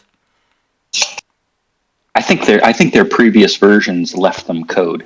Their previous versions left them code to defeat to upload into the brain. That's what they find at the antenna. That's what the battle was, is that they made code to fix the machine. They made code or shut it down or do whatever. But either way, you put in the code, bam, it works. AI's either in working condition or shuts down. It's not going to send any clones after you. Or what if it takes X amount of time for it to work, and so then the party has to stall to make sure it gets in? They have to protect like the USB stick of the future because it sends other clones, which looks exactly like your characters do. Exactly. Exactly. They have the same abilities, or like lesser if they're like hastily made. So it's kind of like a hold the line scenario. Yeah, that's awesome. Yeah, I love that everyone looks identical, because they are identical. Because you are. Your life is cheap. I love yeah, this. for me, So players fighting like the innocent but evil version of themselves. I love it. I just want my player character to say, "I don't think this is symbolic at all." Well, he's like swinging a SpaceX at a version of himself. for me, the climax, the interesting part of the climax would be the decision of what the players decide to do. Yeah, and how they do it. If there is a battle or not, but like the I don't know, like that's how I usually, I don't know, play or like stories about like this moral decision of, yeah, what should we do? Yeah, I would like to talk about like if you have more ideas on what players could do and a cool moral dilemma, it's really good. One issue is that usually like we don't just need to figure out what they can do. We also have to figure out some cool way for them to do it. Like for example, like a fight to defend the USB stick against the evil versions of yourself. Like it's awesome. Like this is like something specific the players have to do in order to accomplish this. So I would love for us to explore other ideas if you guys want, other Yeah. options they might do. But I'm just trying to clarify. I always struggle to express this that climax is not just about like something you have to do, but also an approach, like some specific exciting scene, some action that you have to take, and like as adventure designers, we have to figure out like like what this action is and how to make it cool. I guess I'm struggling to explain it even now, but I hope it makes sense. Thank you. Yeah, that makes total sense. I put down the AI has constructed a battle body mini mecha to protect itself, and the players have to destroy it because it's not being remotely controlled. If they want to just, let's see, if they just want to destroy the AI, they have to, or if they just want to reprogram it to fix its glitch, they still have to because it came pre-programmed. So, like, I guess it's kind of a binary choice there, but it's my idea. Yeah, yeah. Thanks for reminding about the mechs, because I imagine like sometime maybe during the spacewalk or the antenna, players have to put on the mech suits and use them themselves. And then when they're attacked by the bad clones, they are probably the clones are also wearing the mech suits. So that's really cool. And if Yeah. there's also a mega mech with the brain inside, maybe there's like a I don't know. Yeah, but there can be just a big cool robot. There's nothing wrong with that, so that could be working. Hardcore mecha action. Yeah. Hey, remember guys this creepy thing from Teenage Mutant Ninja Turtles? What was it, Crank or something? Yeah. Krang. So There's a AI puts himself into this kind of thing. yeah. There's a Dragon Ball Z. I just watched this movie last week. There's a Dragon Ball Z villain where it's exactly that. It never explains how his brain got so big, but this scientist put his brain inside of a robot because he was dying, and he wants a new body. He wants the strongest body, and so he wants the main characters. And the machine that the main characters fight at the end is his brain inside this big ass robot. And I was like, it's pretty cool, is what I'm saying. And it has a brain in it, so it seemed related.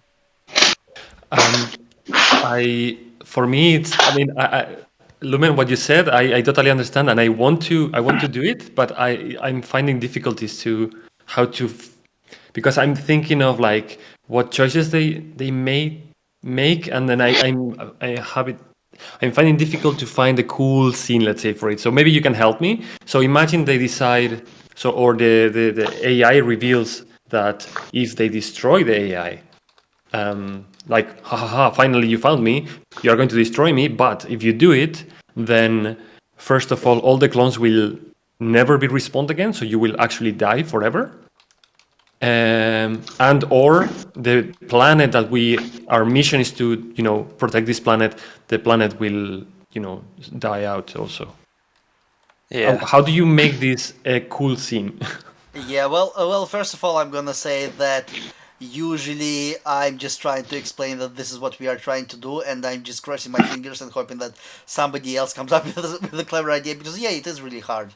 Like like usually like the adventure typically falls into place once you know exactly what players need to do at the climax, and like exactly how they need to do it. But yeah, it's genuinely difficult to figure out something like this.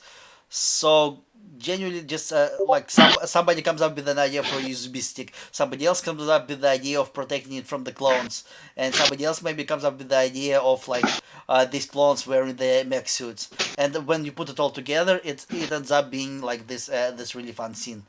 So I have a good idea how to solve it. yeah, see, always somebody brilliant like Fluid Great. ends up suggesting So something good. imagine that the brain is at the center of this satellite. So the brain is this, it's big, and they got this USB drive from their previous selves. We can play an Ender's Game type thing where there is no gravity here, and like the AI has shut off gravity, or there never was any gravity. It doesn't need gravity at the core of this thing, and so it's like at the very center of the satellite. So the idea is what they're trying to do is they're going to jump through zero gravity space to get to this spot where they can plug in the USB port.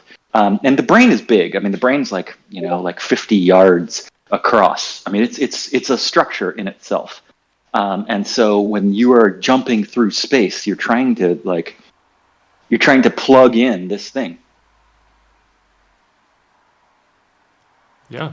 Yeah. Okay, so first of all, building on top of that, I imagine this station is actually a big ring that is spinning, so it makes sense Yeah. for there to be no gravity in the center. Second of all, Yeah. Mr. Pictorial just said that the ending where the person merges with the brain, making him captain of the ship, at the end, players could be fighting the defense system until the merge is complete. So, like, maybe one of the players kind of Matrix plugs into this brain. That would be an And, awesome twist. So let's say and they has get to the do USB something. drive. Yeah, let's say they get the USB drive and they're thinking that they're like, that's the end. All we need to do is get the USB drive. They plug that thing in and they realize that one of you needs to be the brain of the ship. One of you needs to use your brain to take over, this ship. And, that's kind of like the twist and the climax, all at the same time.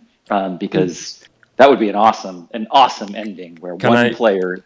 Yeah, go ahead. can I go one iteration more? And when they Oh, yeah. do that, they put the USB, the connection or whatever, they realize that the current AI is actually one previous iterations of them trying to solve the same problem and getting to the same conclusion as the original AI, and it's a cycle. Amazing. Yeah, that is amazing. Especially imagine how cool this scene is. So remember how I was saying there's this maze of hardware that makes this organic brain, right? So let's say at the center of that brain, they find bones, like real bones of old drones that have done this before, like versions of themselves that have done this same thing before. And and the cool thing is when they do it, they start to organize like organic life, because they are organic life. So that I think that could just look so awesome. That all of these, like when you get to the where you plug in the USB, there's like 6 skeletons. All of them have wires that are plug in from their head to this USB drive. So you're like, oh fuck, I'm supposed to be the next brain. Yeah. They Nice. planned this the entire time. They Yes. played me like a damn fiddle. Yeah, or it's more like power corrupts, and no, I won't make the same mistake. But I see that everyone else hasn't done this mistake. That's awesome. We would need some way for a player.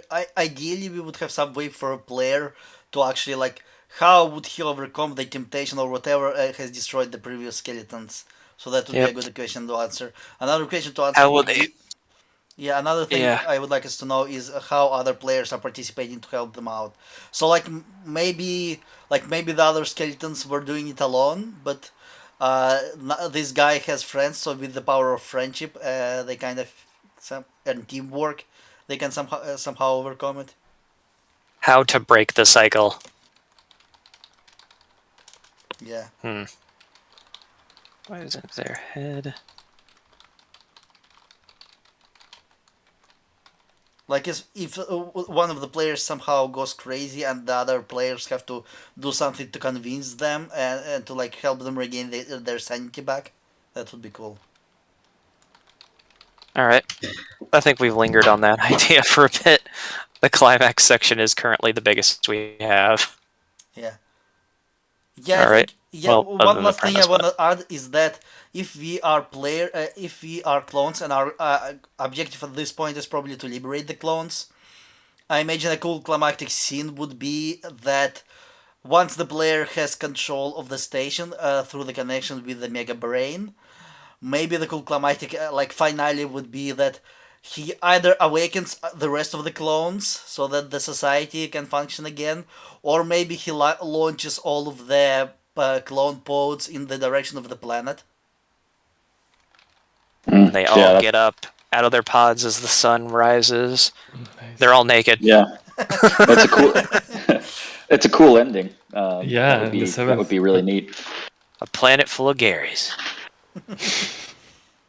So I still think that like this doesn't seem like it's all about reincarnation at all anymore. In fact, I don't think that the idea of respawning, the fact that you're a clone is cool, but I think that one of the main scenes that we should start with, they're born out of their pods, but then like a bunch of other clones destroy their pods, and they're like, "What the fuck is this all about?" The players have no idea. Like, why are you guys dismantling our pods? Yeah, And they're like malicious just clones. Yeah, they're like horribly mutated or something. well, they're just doing the orders of the mind, and they destroy. So the players realize they're like, well, shit, I'm not supposed to be born again. But they all have this this urge that they're born with. They're like, we have to get to the antenna, or really, they have to get to like this place where they programmed the USB drive. They have to get to this central control panel. They rush there. They find that there was a huge battle there. They may even find the bodies of their previous selves. They see a recording, from their previous selves about the fact that the mind has completely, lost it. They take the USB drive and then they do a spacewalk to get to the mind. The mind is this big hovering thing in the middle of the satellite. They do this jump, like the Ender's Game jump through zero gravity to try to get into the center of the mind. They reach the middle and only to realize that this has happened before, and they need to figure out like, what do we choose to do? Do we choose to destroy the mind? Do we become the next mind? What is it that we choose to do? And that's kind of like the end of the game. That seems like that's enough points to hit for a one shot. I mean, we could of course do more, but that was 5 areas. Yep, we Yeah. do have. Yeah, guys, let's move on to the escalating challenges now and maybe add a little bit more details, like clarify how exactly it works and what players do at these challenges. So, for example, they're waking up in pods, and are they immediately attacked by the other clones? I think that the other clones wreck their pods. Like they're not attacking them; they're wrecking their pods, like dismantling it. Maybe even with mechs. So you might know that you're like, oh fuck, we're gonna, this might be mechs in our future, but you just wake up to like, what the fuck? These guys are destroying everything. I have a Clearly, question about that go though. ahead. I mean, why would they do that and not kill this rebel? Well, this special. Yeah, that's clone? an idea. They've got a Well, point. because the pod makes them immortal. The one version of them is not that important, but the fact that they keep on being remade, that's the important part. I think that it would just be very clear to the players that they're like, we're not safe. We're not safe on this satellite at all. Like everything's trying to get us. Yeah. And we look identical, like all of us look identical, and everything that we're fighting looks identical to us. I think that would be really fun as players to just to describe that and understand that they're like, we're all clones of one another. I really need to get like a genre themes point list. next time we do this. What do you mean by that? Since going by your outline, it's a very humanist. It's a very what's the word? Yeah, it's a very human-centered story for science fiction, which is fine. Mm-hmm. So it's like deals with what is it? I like to think of story tropes all the time. I can't turn it off. And it's like, well, I guess it doesn't have to be human. You can, if you're using like a 5e or if you're using Starfinder, you could use different races. That part's variable. Heck, maybe the clones aren't even your clones. They're clones of some other schmuck. You just don't know they're clones yet.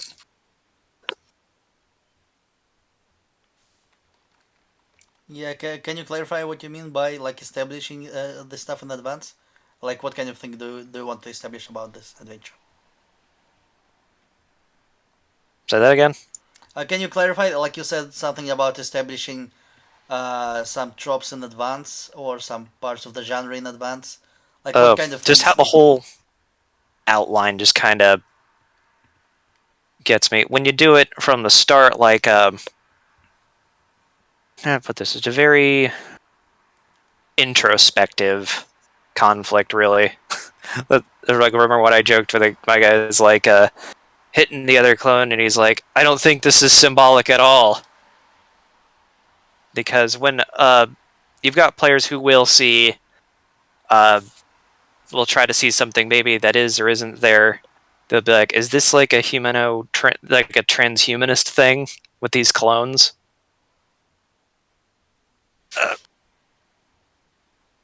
I'm I not think that exactly following what you'd like us to add.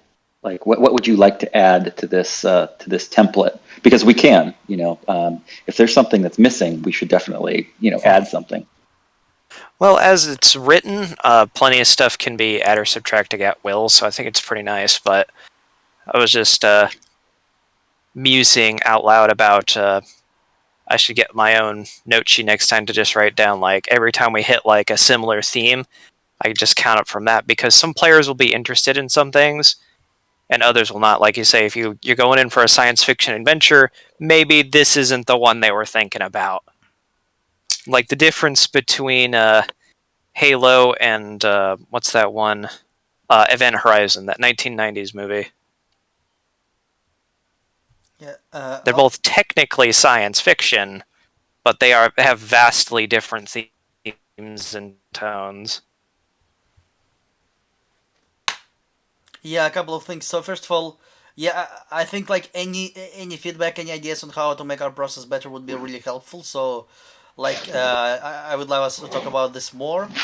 But right now, like, I'm gonna say it's probably better to try to get back to the adventure. Try to focus on like bringing it into the station and figuring out whatever is left to figure out the best we can.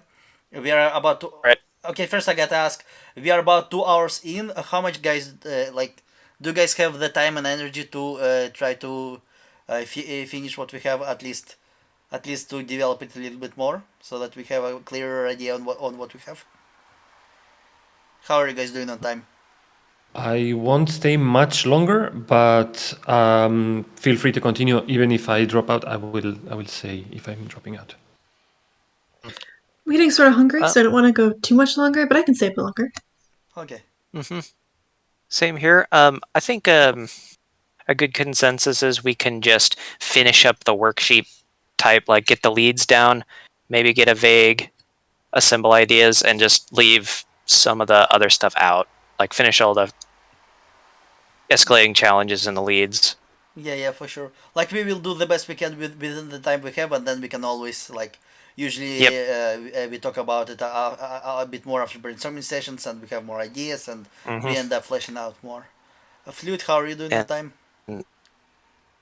I'm fine. I muted myself in 8, so yes, I'm fine. Okay, so I'm gonna also say that Mr. Peculiar added one more great idea in the chat. So I think our adventure should like it should no longer be a satellite. I think it should be as like Mr. Peculiar mentioned, like a ship that is looking for a perfect planet for humans to live on, but none of the planets is perfect enough because it's like 2 degrees too cold or 2 degrees too hot for people. That's what drove the AI crazy, because it's like a paperclip maximizer. It's like it's a perfectionist. It seeks for it keeps traveling in the space looking for the perfect planet, and like our objective would be to like we already have like in its database it has like maybe 10 plans that will be more than good enough for us clones to start living in. So I think that would be an interesting direction to go in, right? Yeah, Yeah, I think it that could also be works really interesting. well with the why are humans here when we have droids? Well, we need humans to repopulate a planet with humans. So Hmm. Yeah. Ooh, yeah. So you know what? I forgot what it's called. The science fiction concept. It's like um God damn it! I forgot what it's called. It's like you seed other planets. So as an advanced civilization, you expand by sending out these seed ships that basically are designed to colonize other planets. And maybe we are on one of these ships. So maybe we are just clones who are designed to build colonies on this ship on these different planets. So they're like literally just sent out on the different directions of space to seek like other planets to land on and develop civilizations. Or maybe we even have a bunch of real humans who are not clones in the vats, and our object like we Yeah, would that like our job. they're all asleep. Yeah. So our job as clones is to deliver these humans to the colony, and then once we defeat the perfectionist AI, we have the cinematic scenes of launching these sleeping humans into the planet where they will land and build the colony. Uh, that's excellent. I love that. Mr. Peculiar. That fellow certainly does hit the nail right on the head. I've only seen like small clips of this video, and it's like we were just musing about this very video and never even knew it.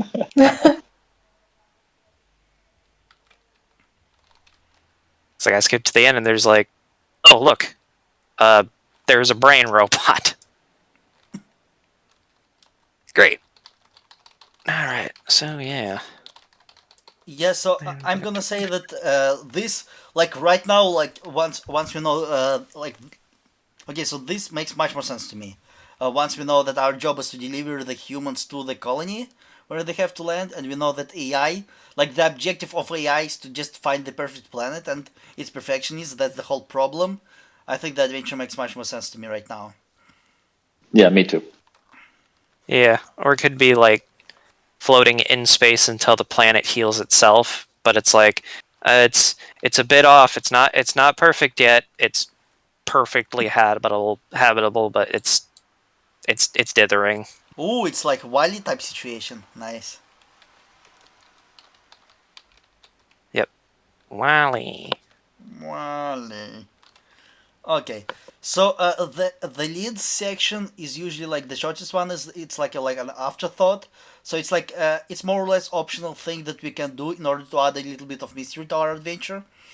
So instead of just delivering all the information to players in a straightforward way, like just telling them or just having them find something, instead we just try to create a mystery by hiding some information and revealing it through clues that players can kind of assemble into their understanding of the story.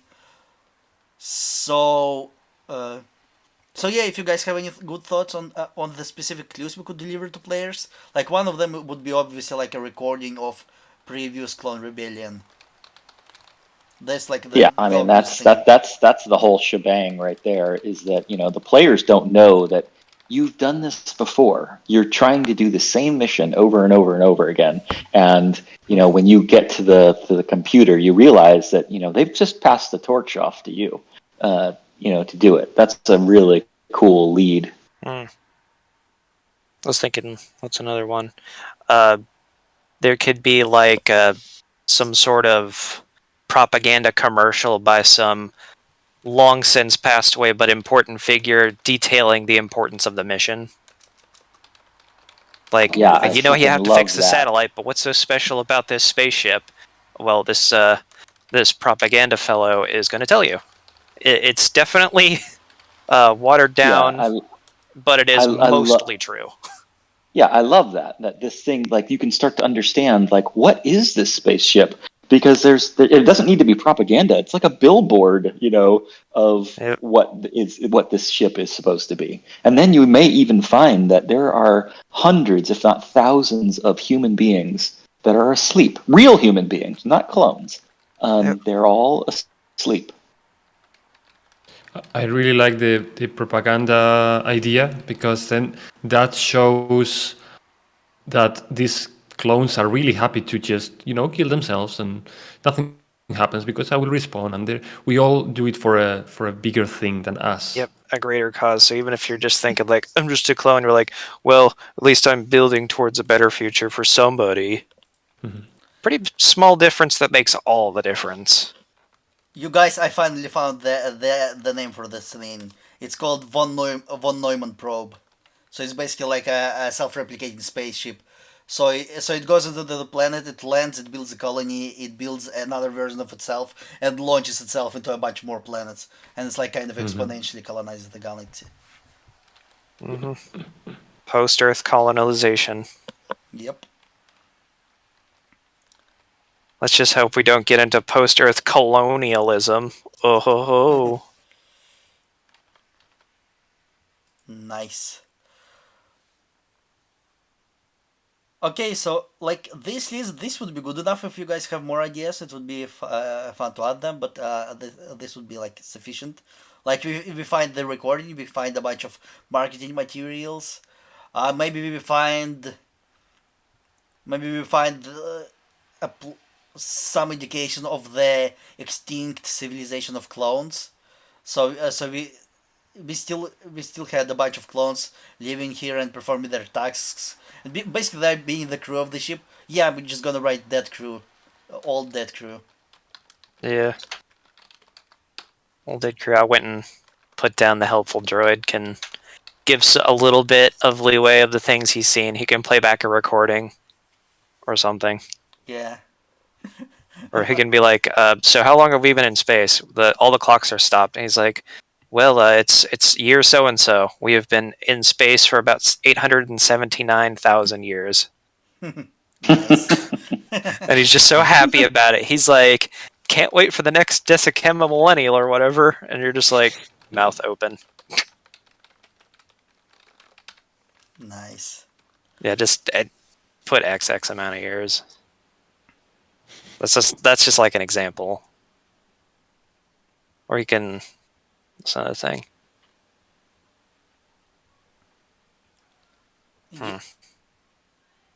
He might refer to you by, instead of your name, like you think you have a name, but he refers to you by clone number something or other.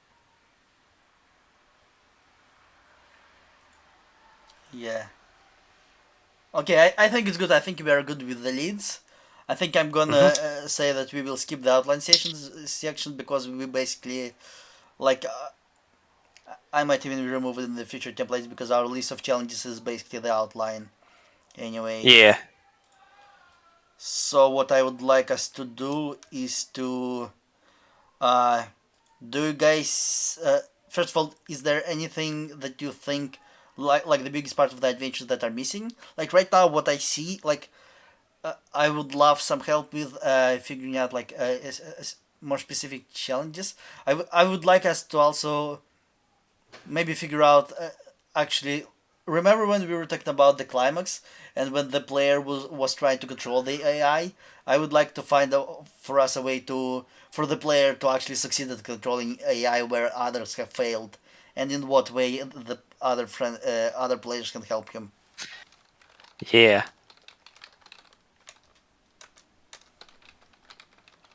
I like open questions. They're pretty cool. There was something like that. I was on the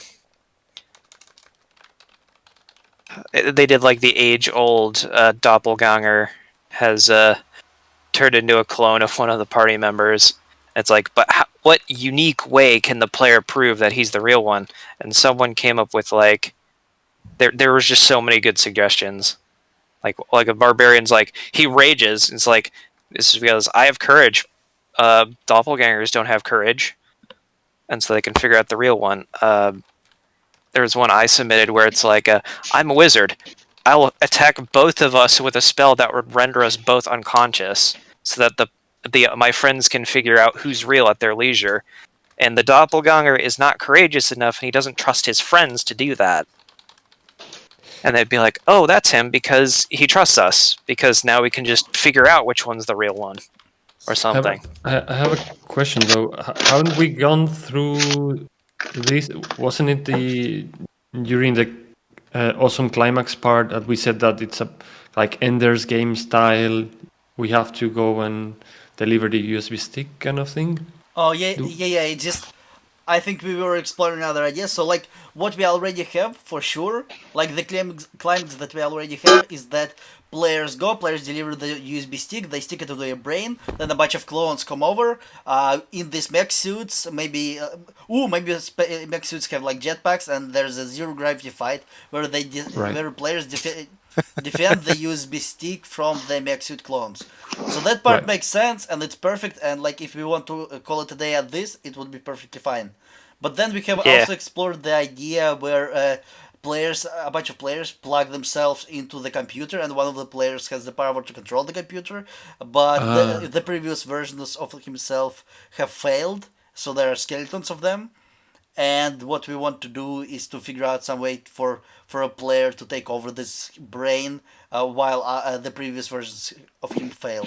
If we can figure Well, it totally makes sense because, like, let's say these clones, these clones have been doing this over and over, but some of the clones have learned that the AI just needs to fucking launch the people. It needs to set the colony up, but it won't set the colony up because it's hung up on the fact that it's not absolutely perfect. But the clones, there are some clones, the players, that know that they were like, no, the colony is ready to go.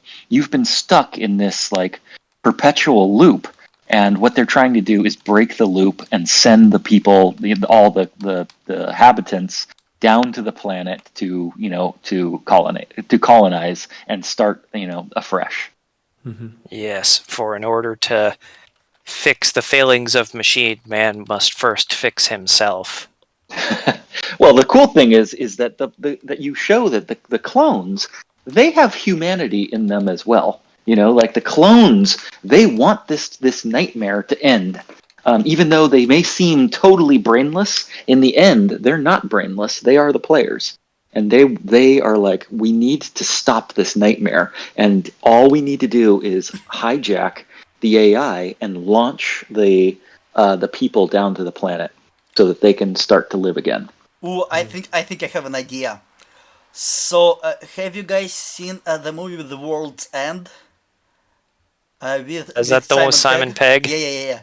Yeah, I've seen it. Yeah, so at the climax of this movie, he says like basically he gives this inspiring speech to the evil aliens, or who says like, okay, we don't want perfection, we don't want to be taken over by the perfect evil robots. We are humans. We are basically fucked up. We are fuck ups. We wanna do what we wanna do. He gives inspiring speech about how humans are flawed and imperfect. So here's what I think. The ability of AI to create the clones has been gradually degrading over time.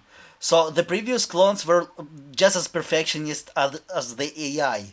That's why they were trying to, like, some of them were trying to control it, but they didn't have the power to control it because they were still like too perfect, too obsessed with like the correct. Maybe the AI has convinced them that no, we need to find another planet still, but because the ability to create clones has been degrading, the players are like the worst version of the clones that have been produced so far. Like they're the most messed up, the most unaligned clones yet. They have human flaws. They have human, they're like the worst version of the clones because they're the most human, and that's why they clone degeneration. But it's only degeneration from the AI's point of view. Yeah.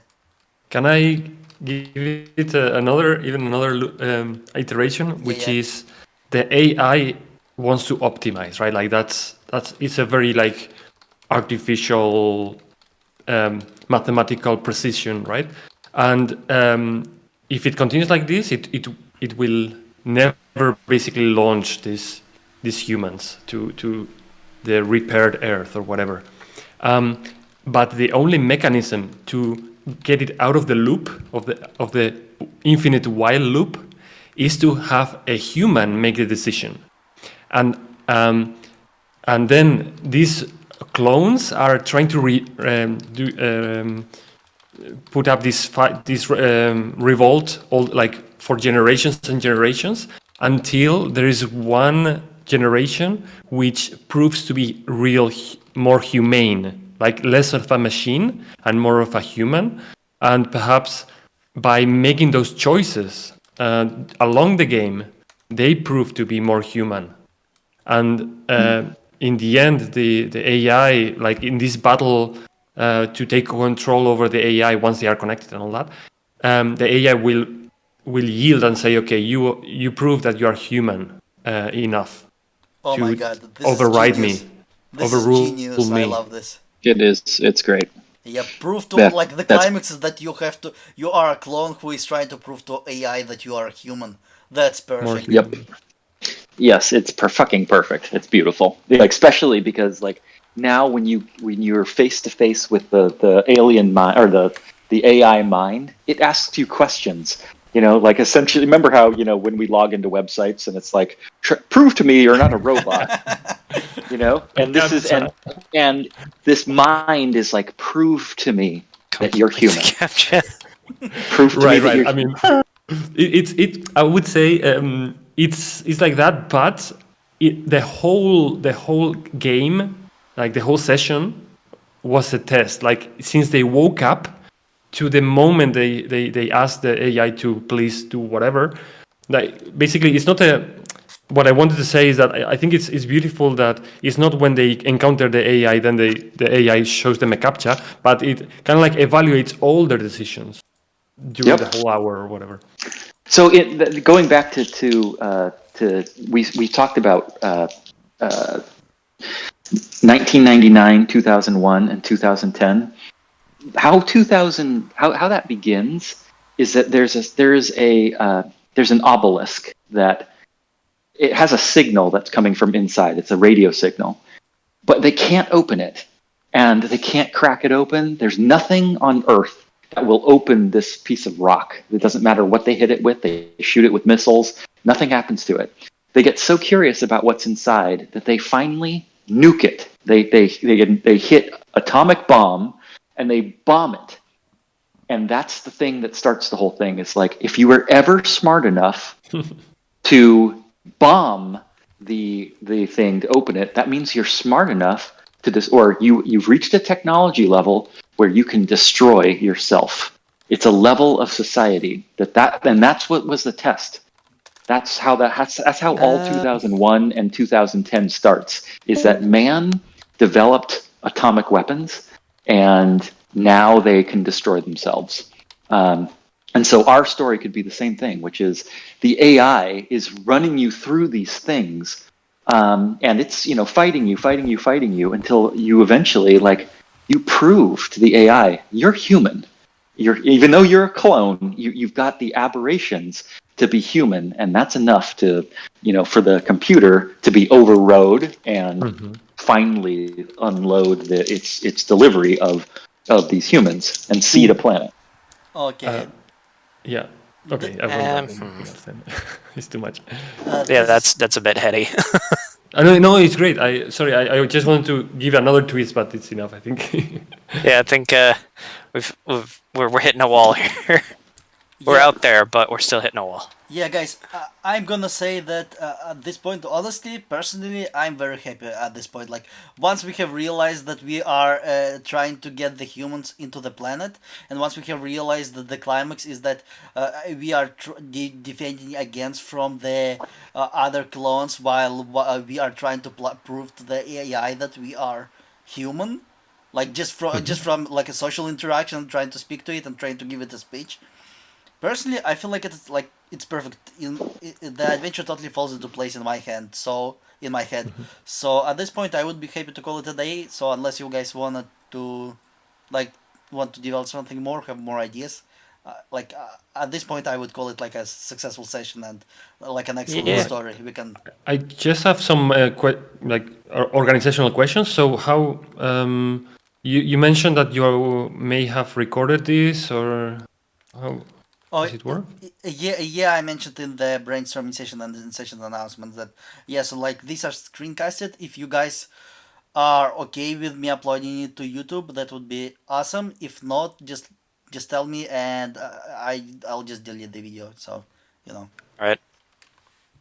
I would like to have it if possible somehow. I mean, even if it's not public, I would like to um, have it. Okay, If sure, no problem. you're all okay with that. Yeah. What about you, IB Flute and Goosey? Are you guys okay with this just being uploaded to YouTube? Oh yeah, we do this every time, Part don't of we? that. Yeah, you can go ahead. Okay, wonderful. Thank you. Also, just before we wrap up the session, I wanna first say that. Okay, so yeah. So I wanna say that uh, for like I'm trying to make this server like more of an active community, and the best thing we can do for that is to have more people running sessions, so that more people have a chance to participate in brainstorms, and more sessions available are in different time zones. So if any of you have enjoyed it and want to try running your own session, just you are would be very welcome to do that. So please message me. I would be happy to do my best to help you out to organize it, and like the more people we have running these sessions, the better it is for everybody. Also, what else did I want to say? Yeah, so from now, from here, if we will have enough time and energy, we will try to develop it into a full adventure. Again, it always depends on how much like time I personally have, but usually the next steps would be to create a one-page adventure of the ideas we have brainstormed, and then we would just run a playtest of it, and then maybe if everybody is okay with it and if we like the what we have created, we would just publish it in our archive of adventures that we share with people, and that would be a cool thing to do as well. But again, it depends on how much like if we have it in us to to finish it. So Oh, good work. yeah. I think Thanks everybody for so much for participating in this. I had a ton of fun brainstorming with you, and it's really fun. I really love this session. I hope you liked Yeah. it as well. Thank you so much for organizing. It's midnight here, and I, I don't know if I will be able to sleep because I'm really excited. Thank you so much. Good. Yeah, thank you. yeah. See you soon. All right. Thanks Thanks so much, for guys. hosting, my good man. Thanks. Cheers. Peace be with you. See ya. Cheers.